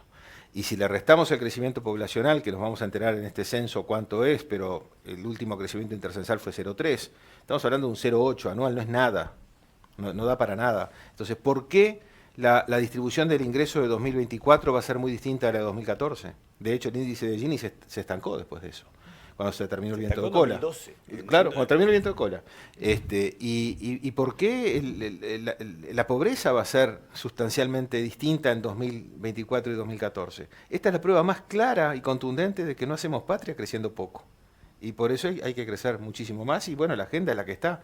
El tema es que, como decía Ricardo, ¿no? Es decir, estamos peleados con el futuro, ¿no? Ricardo. No sé si... Antes de darle la palabra a Ricardo, yo me baso en lo último que dijeron Javier, Nacho y Gabriel, para esta otra duda. Si el horizonte, digamos, es llegar a una tasa de crecimiento del 3%, y acá han estado en juego ya mencionadas una serie de reformas que hay que implementar, en el mejor de los casos, ¿cuándo podemos alcanzar esa tasa de 3%? ¿Cuánto tiempo nos lleva? ¿Cuántas de estas reformas que ustedes mencionaron hay que implementar? ¿Alcanza con implementar una, dos? Porque además sabemos, como quedó dicho, porque hay que buscar acuerdos, etcétera, que la reforma A, no sé, que un gobierno propone, después no termina siendo A, sino que termina siendo 70% de A o 60% de A. Entonces, ¿qué estimaciones pueden hacer sobre cuánto tiempo vamos a estar todavía en estas? ¿Cuánto tiempo vamos a estar sin llegar a esas tasas de crecimiento? Yo creo que el objetivo, por supuesto que el objetivo final es el crecimiento por todo lo que acabamos de decir, pero la clave es la tasa de inversión. Uruguay tiene una tasa de inversión entre el año 73 y el año 2003 de aproximadamente 14,6, 14,7 del PIB. Sin embargo, del 2003 a la fecha, la tasa promedio se fue hasta los 18, 17,8%. No obstante lo cual, en la última etapa que vivimos, justamente de la que aludía Nacho, esa tasa volvió a niveles bajos. Ahí tenemos un problema. Si nosotros no tenemos tasas de inversión que se parezcan al 17, 18% del PIB, idealmente 20% del PIB por periodos prolongados, como lo tuvimos entre 2005 y 2012, en un conjunto de circunstancias muy particulares que el mundo vivió, es muy difícil que Uruguay crezca a esas tasas. Entonces la clave es cómo generar un clima, como recién señalaban Ana Inés y Nacho, de negocios, como para que las inversiones tengan lugar. Yo creo que tenemos dos problemas. En primer lugar, tenemos un tamaño de mercado muy reducido como para ser muy atractiva la inversión. Somos un país caro por muchas circunstancias, algunas que son arreglables, otras que no. Es un país chico, digamos, con un cierto nivel de ingreso elevado. Es un hecho estilizado que sea un país caro. Eso no lo vamos a resolver. Somos muy caros en términos relativos porque tenemos dos vecinos que son artificialmente baratos por desorden, sobre todo uno de ellos que tienen, y eso no nos puede obsesionar, pero eso condiciona la viabilidad y la existencia de muchas actividades, y eso es un desafío de corto plazo. ¿Cómo vamos a hacer para que en los próximos 2 años, 3 años, las actividades de frontera estén sometidas a esta diferencia de precios? Y eso no va a cambiar, no va a haber ningún evento que lo corrija. Ahí hay un conjunto de desafíos que hay que combinar el corto con el largo plazo y que el hacedor de política lo tiene que tener claro. Ahora, lo que es claro es, un país como Uruguay necesita abrirse más, Uruguay tiene hoy, ayer miraba los números, en arroz, en carne y en lácteos, menos del 15% de sus exportaciones ingresan con tratados de acuerdo preferencial. Australia y Nueva Zelanda tienen entre el 40 y el 50% de sus exportaciones. ¿Qué es lo que tiene Uruguay? Una tecnología de iniciación externa obsoleta, porque nuestro Mercosur no nos ha permitido integrarnos al mundo. Hay que atacar ese problema. Hay que atacar el capítulo de innovación y el desarrollo. Hay que favorecer los incentivos para que los recursos se canalicen mejor, como señalaba Inés recién, hacia la innovación y a la incorporación de tecnología. Hay que reformar algunas áreas del sector no transable. No podemos agarrar a todos juntos, porque si queremos reformar la salud, la educación, el Estado, el transporte y la distribución de combustibles, lo único que vamos a tener es un gran lío desde el punto de vista político, imposible de manejar, y por lo tanto vamos a quemar buenas ideas que van a quedar desactualizadas. Hay que armar una secuencia, hay que armar un orden y hay que entender algo que yo creo que es muy importante de estas últimas semanas. Tener razón y tener legitimidad son condiciones necesarias para reformar, pero no son suficientes. Hay que trabajar en la gestión del cambio, y eso lo digo sobre todo por la reforma educativa en curso. Yo tiendo a compartir esencialmente lo que están haciendo, lo que persiguen, pero tengo la impresión, dicho esto con mucho cuidado y respeto, que por distintas circunstancias, que la pandemia, la gestión del cambio fue un elemento mal atendido. Y si la gestión del cambio es un elemento mal atendido, uno puede quemar buenas ideas que hagan que, por el solo hecho de un malestar en el demos de gente que está siendo reformada, se genera una resistencia y un conjunto de buenas ideas queden vetadas por un periodo largo, solamente por el hecho no de sus ideas, sino por la forma que fueron implementadas. Eso en Uruguay, dado que somos tan lentos en cambiar, hay que cuidar mucho. Yo creo que en Uruguay se cuida muy poco la gestión del cambio, se piensa en qué hay que hacer y ya veremos cómo se acomodan los zapallos en cómo se hace. No digo que eso es lo que esté pasando en el sector educativo, pero tiendo a pensar que eso pasa mucho en Uruguay. Se minimiza el cómo hacer las cosas. Hay que identificar ganadores, perdedores, cómo los compenso, cómo los cuido a los que pierden, porque si no, es una fuente de resistencia que me juntan firmas y me generan un evento disruptivo. Gabriel aludía bien a la tasa de inversión baja que tenemos, pero esa tasa de inversión solo cuenta una parte de la historia, es la inversión en activos fijos, que es medible por las cuentas nacionales. Incluso se puede, con algunas fórmulas, estimar el stock de capital físico en la economía. Pero una función de producción de un país es como la de una empresa, combina los factores productivos y también está el capital humano en esa función. No tenemos, por lo menos no he visto, estimaciones del stock de capital humano y también la inversión sobre el PIB, digamos, en capital humano. Podríamos tener una proxy allí del gasto en educación, quizá, pero no solo educación, también algunas políticas sociales, salud, en fin. Y la otra cosa es que eficiente es esa. Pero el primer dato que daba Ana hoy mañana de la tasa de egreso de secundaria daría una impresión de que estamos flojos también en esa tasa de inversión. Entonces estamos complicados por los dos lados. Hay poca inversión en activos físicos y poca inversión en capital humano y por lo tanto ambos stocks están desafiados. Ricardo. No, pero lo tenés lo tengo. en la vincha.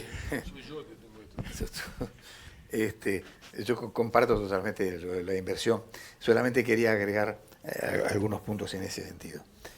La inversión bienvenida, pero hoy día el tema está más jugado a las tecnologías que incorpora la inversión. Es decir, y acá estamos contentos cuando viene inversión, pero es una inversión que no deja nada en el país en términos de tecnología, o deja muy poco para los uruguayos y para, digamos, y para capilarizar la tecnología. Entonces, a mí el número de inversión hoy ya en el mundo como capital, digamos, quizá no sea el que explique gran parte, pero yo creo que gran parte del problema lo está explicando, digamos, qué tecnología estamos usando, qué rol está jugando la ciencia, qué rol queremos que juegue la ciencia, sobre todo las ciencias básicas, ¿no es cierto?, que son las que pesan más en la innovación. Las ciencias aplicadas pesan más en el mercado y también ellas van a llevar a la innovación. No hay ningún país del mundo que no haya transitado ese camino, más que por la cantidad de, que es un poco lo que estaba diciendo Javier al final, o sea, no está evaluado, digamos, las ideas, el capital humano, el conocimiento. Incluso puede haber contadores acá en un balance que hay en el activo fijo, ahí está las tierras, los activos fijos, que era lo que generaban el valor en paradigmas muy antiguos.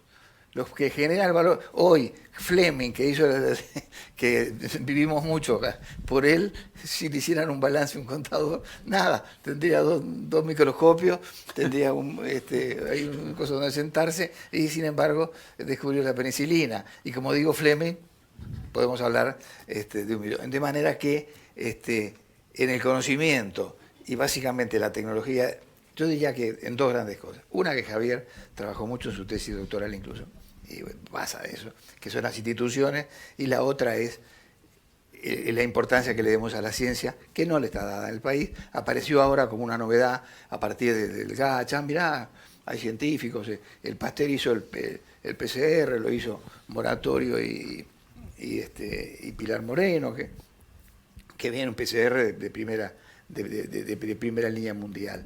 Entonces, el país sale si tenemos mucha fuerza en ciencia, tecnología e innovación. Más que, no la desprecio ni al contrario, más que en la innovación. A mí que venga una innovación del exterior, una inversión del exterior, pero si esa inversión del exterior no me transmite tecnología y no me lleva al paradigma que es el que tenemos que ir, que es el paradigma del conocimiento, va a ser importante, pero no tan importante como de repente podemos pensar que sea. ¿Y esa inversión a quién le corresponde? No, lo que tenés que ver es cómo esa zona la juego. Claro. No, pero quiero decir, ¿es una inversión del Estado? En general en el mundo, frecuentemente el Estado, obviamente Uruguay no llega a la mitad del 1% de investigación y desarrollo. Israel está en el 4 y pico por ciento, tú hablabas recién de Finlandia. Y bueno, son países que lo hemos vivido hace 40, 50 años, eran países pobres. Un día se vinieron y dijeron, pero ¿qué vamos a seguir haciendo árboles? No, los árboles que los planten otros, nosotros no. Nosotros vamos a hacer es, con tecnología y ciencia, vamos a sacarle a eso un gran valor agregado para que viva más del país. Por eso que a mí la inversión me importa mucho, la inversión física, pero me importa mucho más la inversión física en términos de qué potencial nos deja o qué realidad nos deja en materia de ciencia, tecnología y de innovación. Ese es un punto para mí central. ¿Qué hace? Eso unido, ¿te acordaste? Vos sabés mejor que eso, las instituciones fuertes, sólidas, que consoliden eso. Y con esos dos pilares, si tuviéramos esos dos pilares, quizás no tendríamos este panel acá. Te preguntaba lo de a quién le corresponde esa inversión, porque, perdón. porque hay preguntas del público a propósito de cuál es el papel del sector privado, por ejemplo, en la definición de esa visión del futuro de Uruguay, o en el tipo de discusiones que existen o no existen, qué pasa con el emprendedurismo. Sí, a ver, yo quiero quebrar alguna lanza, por ejemplo, por el agro. El agro, que parece una cosa así, ha sido de los sectores más innovadores que ha tenido el país. Lejos. Con todo respeto y admiración y afecto, la industria no ha estado a la altura de lo que digamos, iba saliendo. Los países que han salido con innovación, el Estado ha jugado un papel muy importante. Y después, lo más importante es la transmisión del conocimiento que se consigue. Por ejemplo, las universidades. Tenemos todas las universidades dos grandes funciones, tres en la nuestra, que son enseñar, digamos, investigar y, bueno, extensión. En el mundo, lo van a ver en la literatura afín, se habla de third mission of the university, digamos, la tercera misión de la universidad, porque la extensión la ponen con... La tercera misión de la universidad no es ni educar, es educar, por un lado, es investigar, pero por otro lado, transmisión, ahí tiene que haber una transmisión de conocimiento. Digamos, cómo ese conocimiento que se está generando termina siendo un bien que mejore el bienestar nacional. Ahí esa tercera misión, que es la que está ahora en juego, estoy trabajando en un libro, por ejemplo, el profesor Guarga, que fue rector de la universidad, le pedí una pequeña nota técnica y él es fanático de ese tema, de que la universidad, además de investigar, además tiene que vincular. Acá hay una disociación muy grande del sector público, sector privado, en materia de generación de conocimiento. Los que generan el conocimiento están lejos de los que aplican. Están muy bien los que quieran tener eso y tienen que tener, digamos, su parte de investigación. Pero además la universidad tiene que ir hacia eso. O sea, tenemos un camino grande, ¿no? O sea, depende de dónde tiremos el chico, ¿no? Ana Inés. Sí, volviendo un poco a tu pregunta, Emiliano, sobre los tiempos, ¿no? Quedó, sí, que faltaba tener alguna otra respuesta. Bueno, y los ritmos, yo creo que que el tema de las masas críticas es clave, ¿no? Todos hemos escuchado de repente de inversores del exterior que están pensando en venir a Uruguay y dicen, no, pero no tengo mano de obra calificada, no tengo suficiente gente que sepa de tecnología, por más que hay y que Uruguay ha avanzado en el tema de las TICs y ha avanzado en la industria audiovisual y en otros servicios que incorporan valor agregado, no tenemos capacidad, no tenemos mano de obra, ¿no? Yo les decía al principio, el 14% de los uruguayos de 25 a 34 años terminan la educación secundaria, terciaria, 14%. De esos, 17% hacen carreras en STEM, ¿no? ¿Cuánta gente, con los pocos que somos? Digo, no tengo el cálculo hecho de cuánto es ese 14 por 15, ¿no? Por los 3 millones de habitantes que tenemos, pero no es nada, no tenemos masa crítica. Entonces, precisamos acelerar los cambios en la educación, ¿no? Yo creo que la reforma hoy en día plantea un rumbo que es sumamente adecuado. Creo que los lineamientos están absolutamente acordes a lo que el mundo nos está pidiendo, ¿no? En términos de las competencias que se están trabajando, en términos de los acompañamientos de trayectorias de los estudiantes, en términos de la capacitación docente, pero precisamos acelerarlo. Digo, por eso de vuelta, consenso a nivel país, o sea, a los ritmos uruguayos no largamos, los tiempos se nos van a alargar enormemente, entonces precisamos acelerarlo de alguna manera y bueno, algunas es atraer inmigración, ¿no? De mano de obra calificada. Digo, démosle espacio a los venezolanos capacitados, tratemos de que sus títulos se validen rápidamente, o sea, tratemos de, atraer mano de obra calificada como podemos mientras estamos acelerando los procesos de reforma educativa. Solamente para complementar bien lo que decía Ana, y muy bien, hablábamos varias veces de la industria, digamos, de la informática y demás. Es muy interesante la génesis de eso. Era rector de la universidad el ingeniero Mayolo, Óscar Mayolo. En Argentina estaba Onganía. Onganía los echaba a todos. Nos está pasando ahora en el Pasteur. Estamos recibiendo gente de Argentina que tienen mucha ciencia. El único país de América Latina que tiene 3 premios Nobel en ciencia es Argentina. Ni Brasil, ni México, ni ninguno tienen en otras áreas, pero no en ciencia. Tienen y entonces, ¿qué pasaba? Los trajo y fundó una carrera que se llamaba, y compró el primer computador que fuimos a ver, de la facultad que fuimos a ver, era una cosa pantosa, un 360 FM. Y ahí se desarrolló todo eso.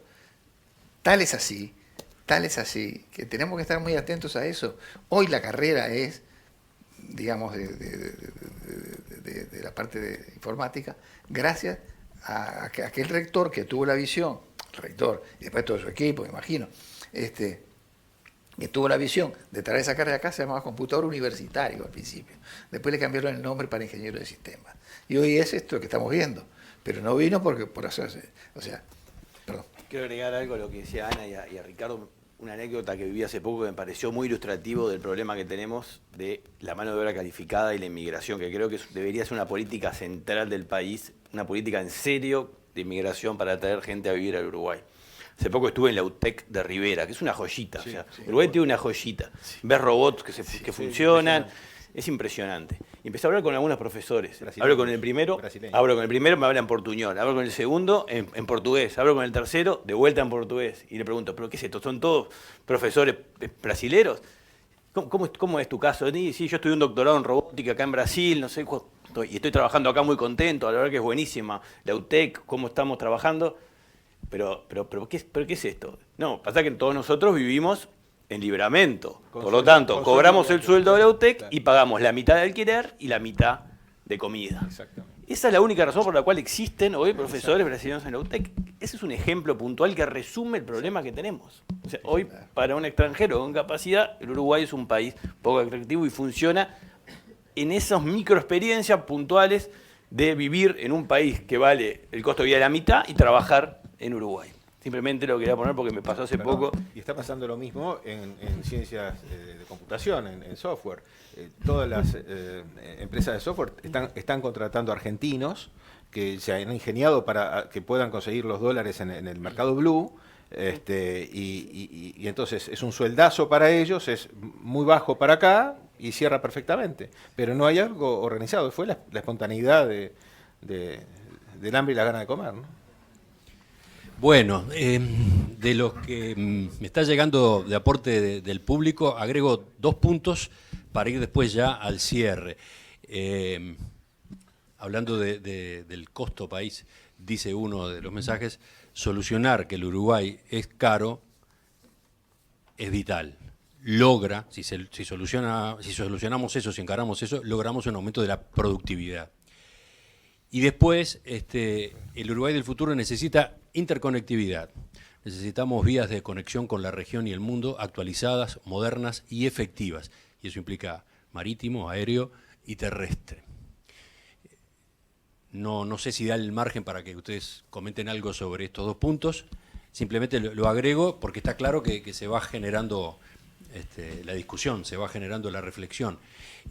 Y capaz que simplemente dejando anotado esto, paso a pedirles, aparte de lo que dijeron inicialmente, aparte de lo que hemos venido discutiendo en base a preguntas y en base al intercambio entre ustedes, aparte de todo eso, ¿qué les queda por decir? ¿Cómo redondean? Habíamos dicho 5 minutos, otra vez 5 minutos para cada uno.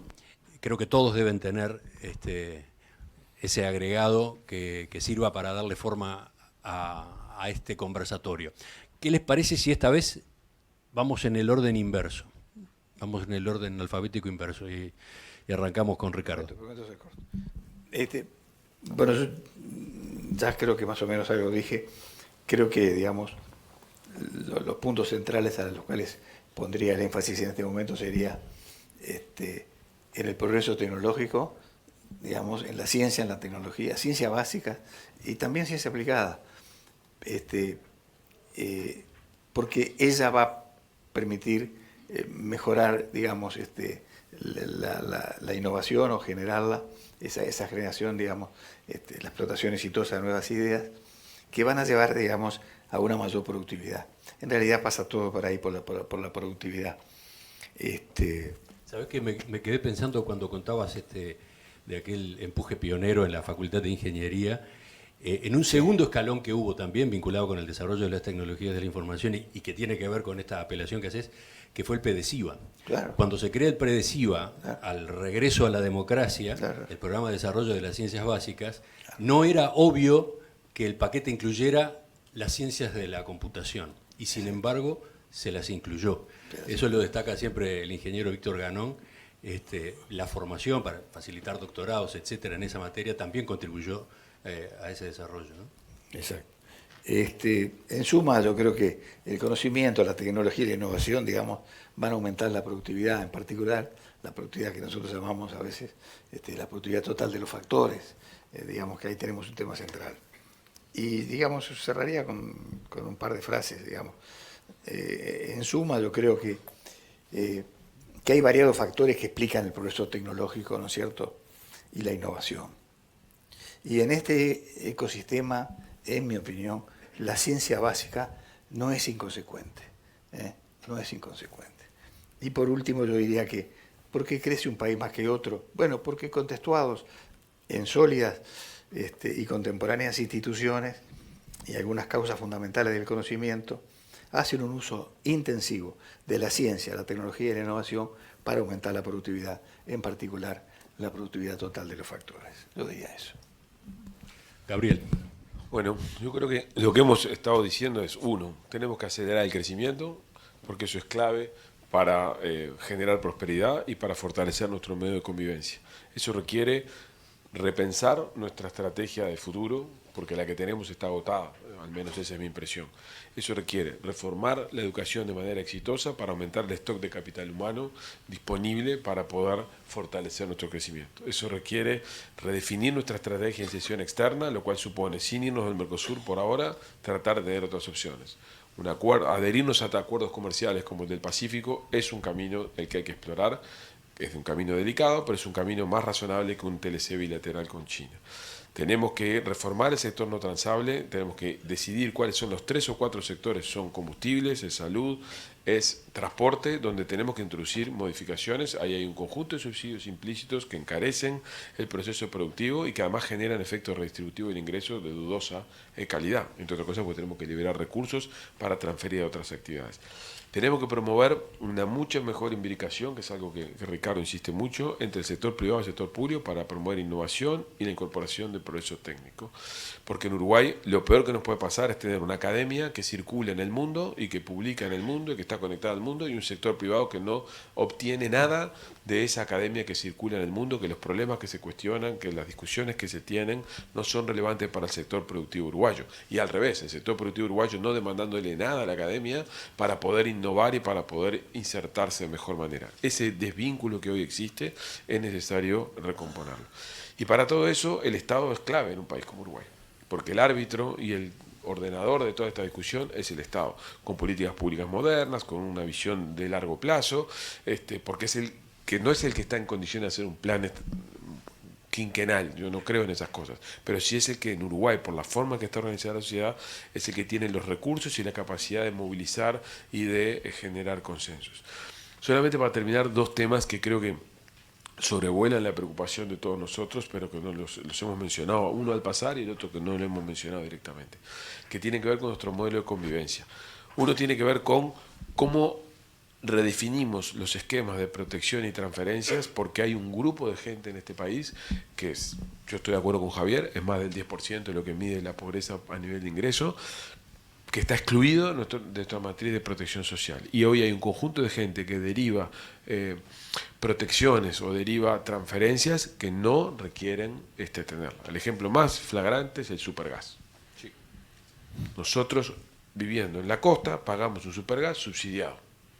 El subsidio tiene que estar dirigido a las personas que no tienen otra fuente de ingreso para poder cocinar y calentarse. No me tienen que subsidiar a mí.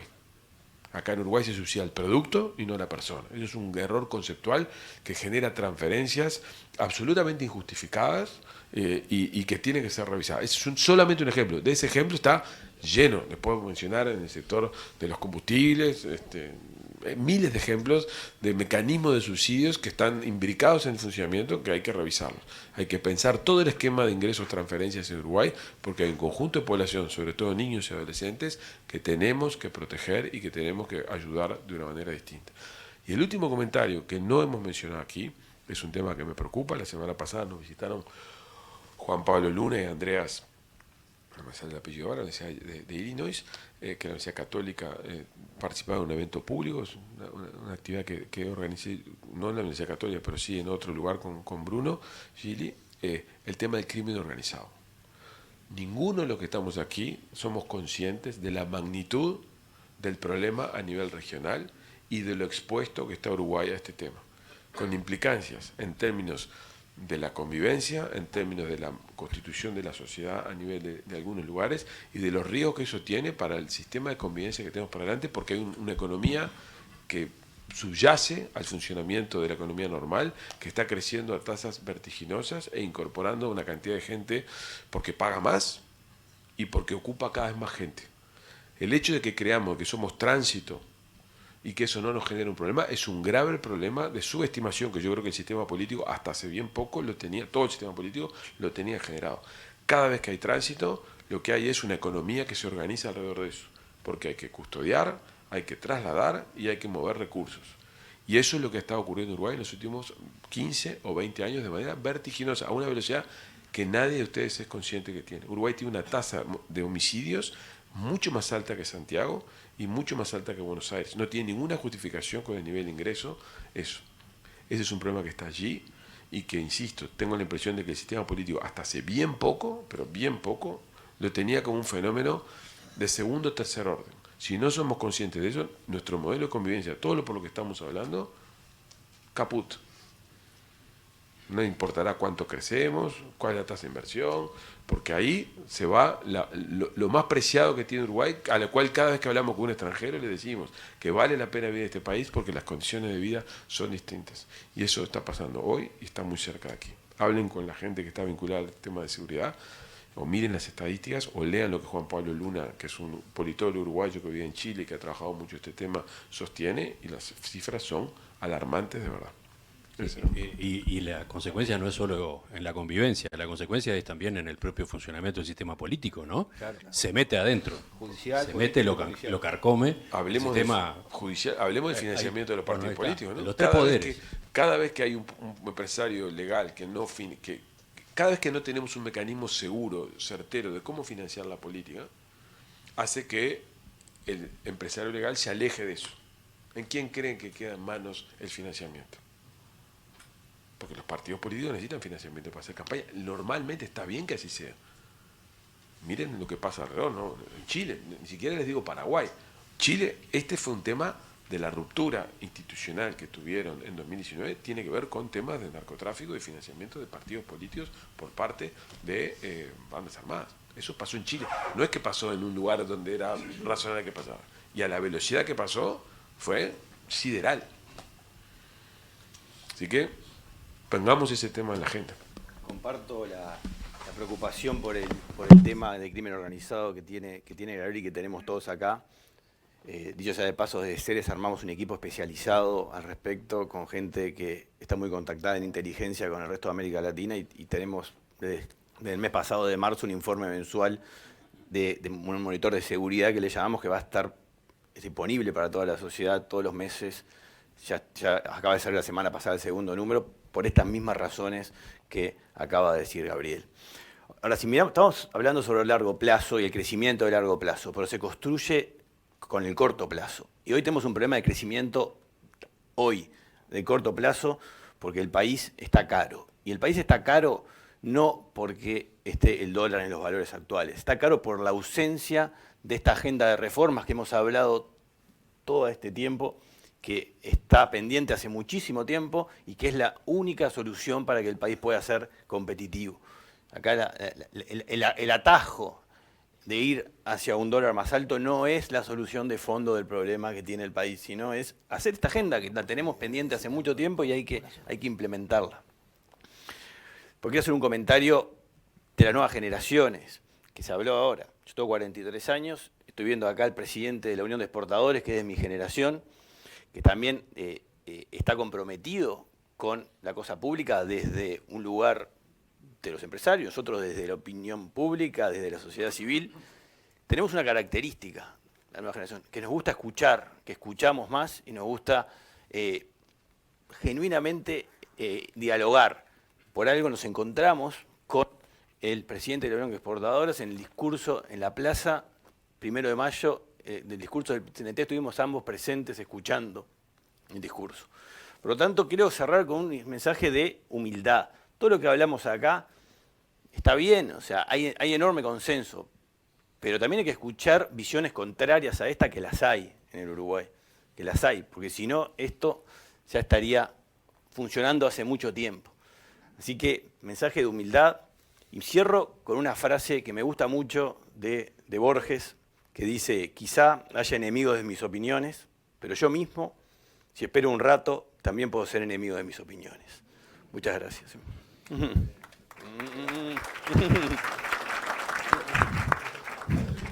Javier. Sí, 3 o 4 comentarios rápidos y breves. Decía Ignacio que no estamos caros porque el dólar esté bajo. No, además de que el dólar está bajo.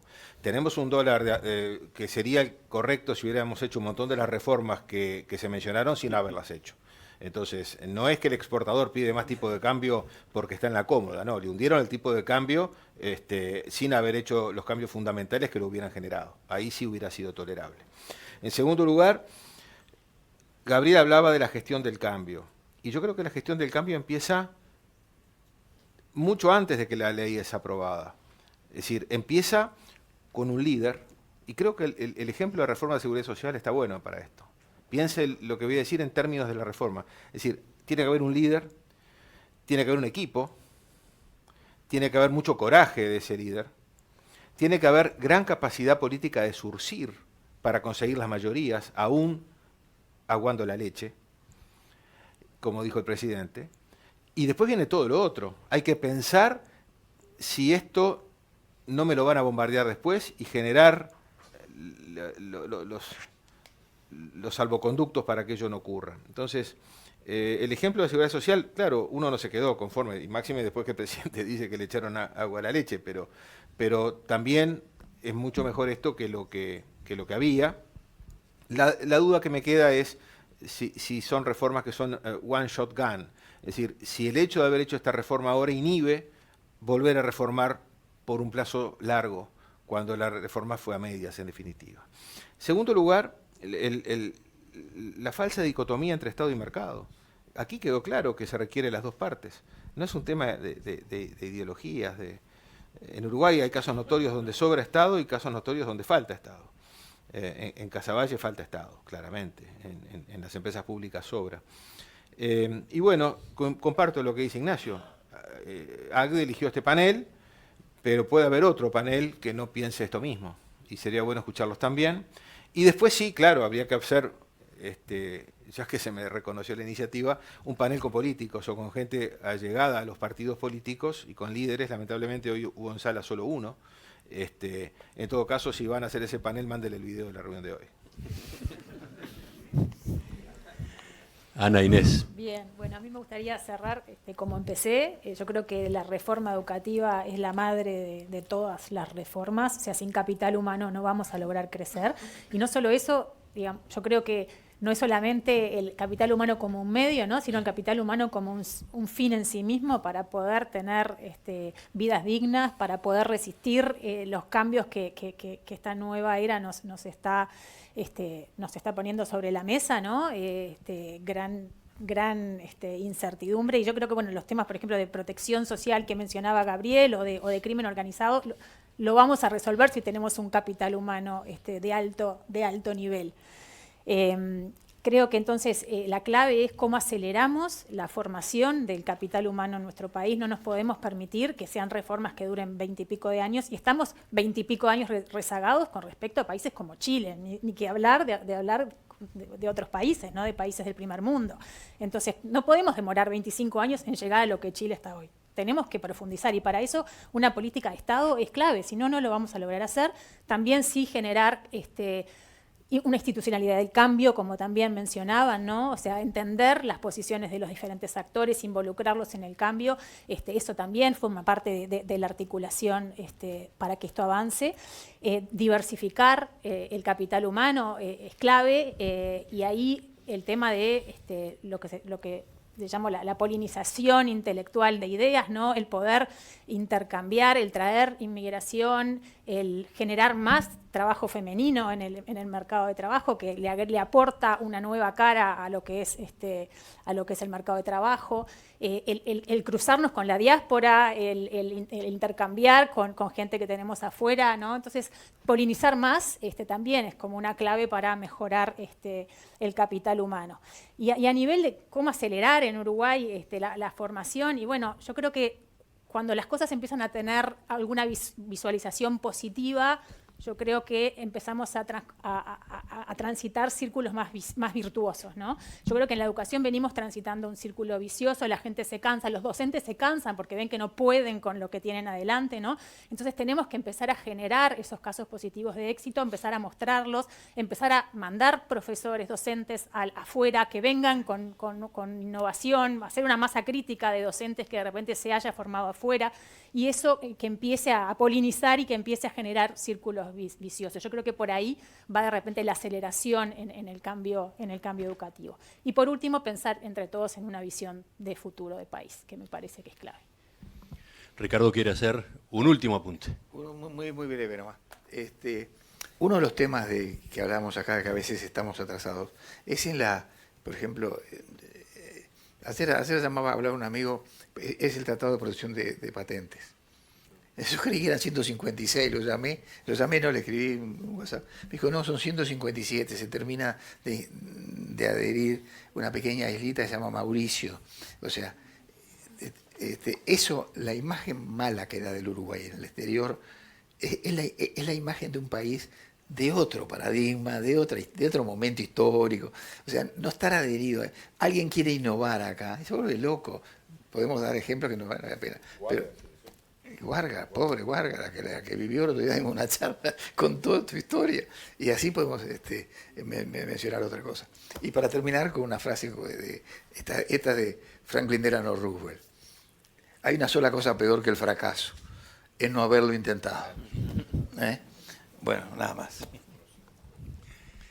En el final, ahora sí, en el final.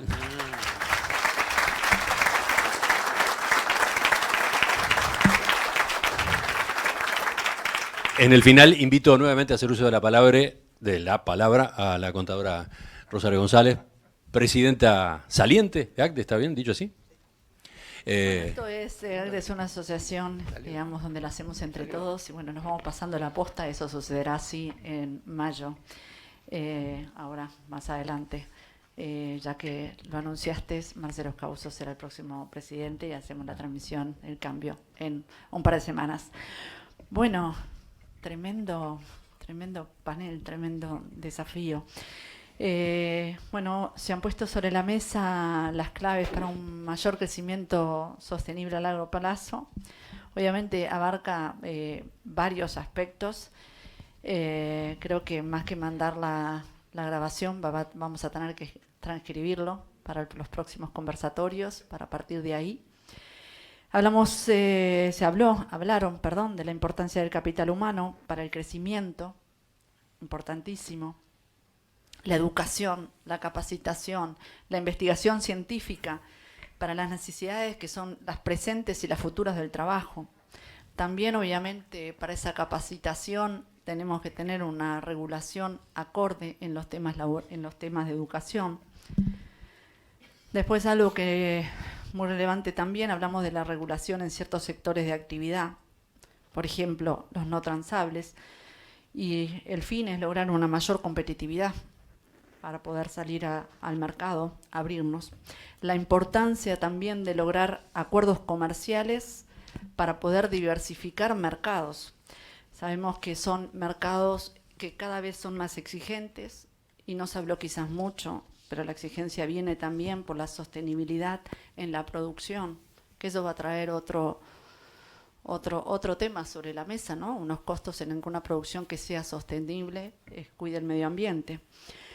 También se habló de la mayor tasa de inversión como uno de bastante consenso de unos elementos que nos va a permitir crecer. Y cuando hablamos de la tasa de inversión, obviamente, no solamente en los activos físicos, sino también en el capital humano, en la gente, para poder crecer. También sabemos y somos muy conscientes cuando iniciamos esto que hay actores sociales específicos que debieran tener en cuenta todas estas claves, como por ejemplo el sector político, ¿no? Porque estos temas hay que ponerlos en agenda. Si logramos que estos temas se pongan en agenda, formen parte de los programas de gobierno y logramos un consenso, vamos a lograr los cambios. Entonces necesitamos también al sector político. Nosotros, como Asociación Cristiana de Dirigentes de Empresas, que busca una gestión que sea sostenible en el tiempo, tenemos un rol muy importante en este camino ascendente de crecimiento.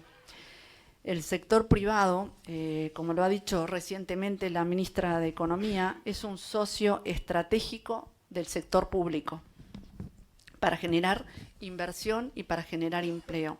Por supuesto que se mencionó que también necesitamos la inversión del sector público, ¿no? Y bueno, y con sus políticas bien claras, ¿no? También es importante, y se hablaba, que el gobierno entiende la necesidad de generar pasos concretos, o sea, para motivar ese sector privado. O sea, necesitamos, si queremos llegar a un lado, necesitamos incentivar al sector privado para que vaya a ese lugar, reconociendo que es el sector privado el motor de la economía. Así que esto también es algo muy importante. En ese sentido, por nuestra parte, los dirigentes tenemos el deber de redoblar los esfuerzos para profesionalizar la gestión centrado en las personas y con un desarrollo empresarial que, como también se dijo, tiene que ser inclusivo.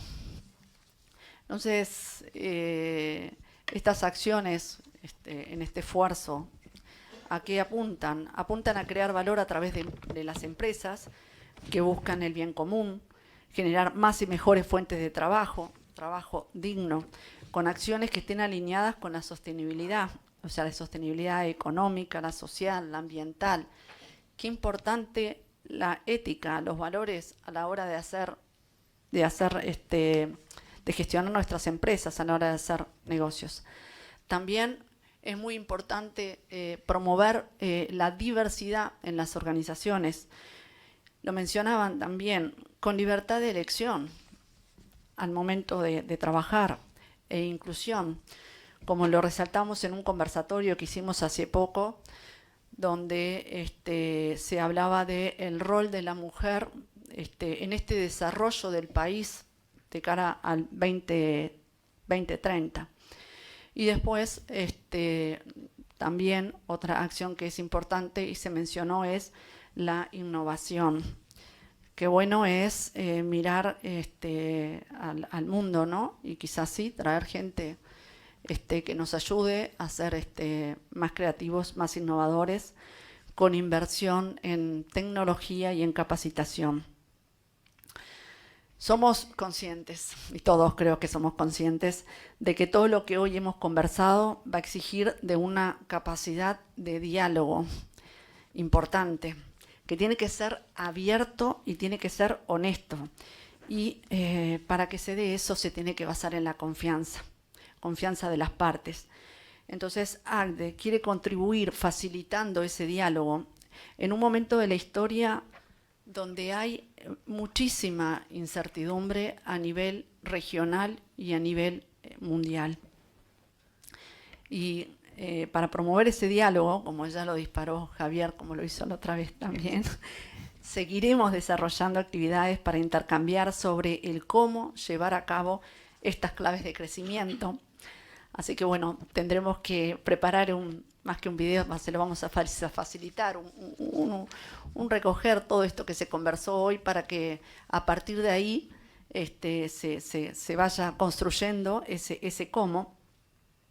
Y también, una cosa muy importante, poder comprometer a quienes son actores relevantes para lograr esos cambios, ¿no? Hablamos de las organizaciones empresariales, hablamos de los políticos, hablamos de todas las gremiales, los representantes también de los trabajadores, los sindicatos, la educación, las asociaciones sociales. O sea, es muy importante porque también hoy lo mencionaban, es muy importante que todo esto de lo que es el conocimiento y la academia se lleve a la acción, se transmita, se logre que las cosas pasen, ¿no? Hay que llevarlo a que las cosas pasen del conocimiento hacia las empresas y lograr esa transmisión. Entonces, ACDE se compromete a participar activamente en este proceso para la construcción de un país más justo y más humano, que sin duda necesita de un crecimiento sostenible en el largo plazo. Y la verdad que lo pusimos como último, pero como primero, porque en realidad lo que tenemos que combatir en este país es la pobreza y la marginalidad. Muchísimas gracias.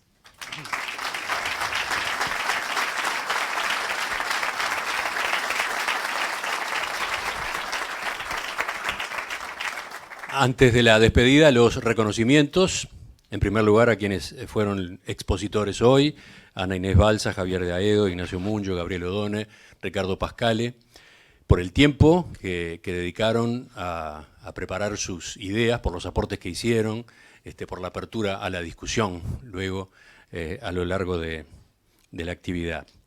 El equipo de ACDE, que trabajó durante varias semanas en los preparativos, en la organización de este primer conversatorio, los sponsors que contribuyeron a hacerlo viable y, por supuesto, el público que respondió de manera tan firme, tan numerosa, y que acá después estuvo tan atento, incluso con sus propios aportes, con comentarios y con preguntas.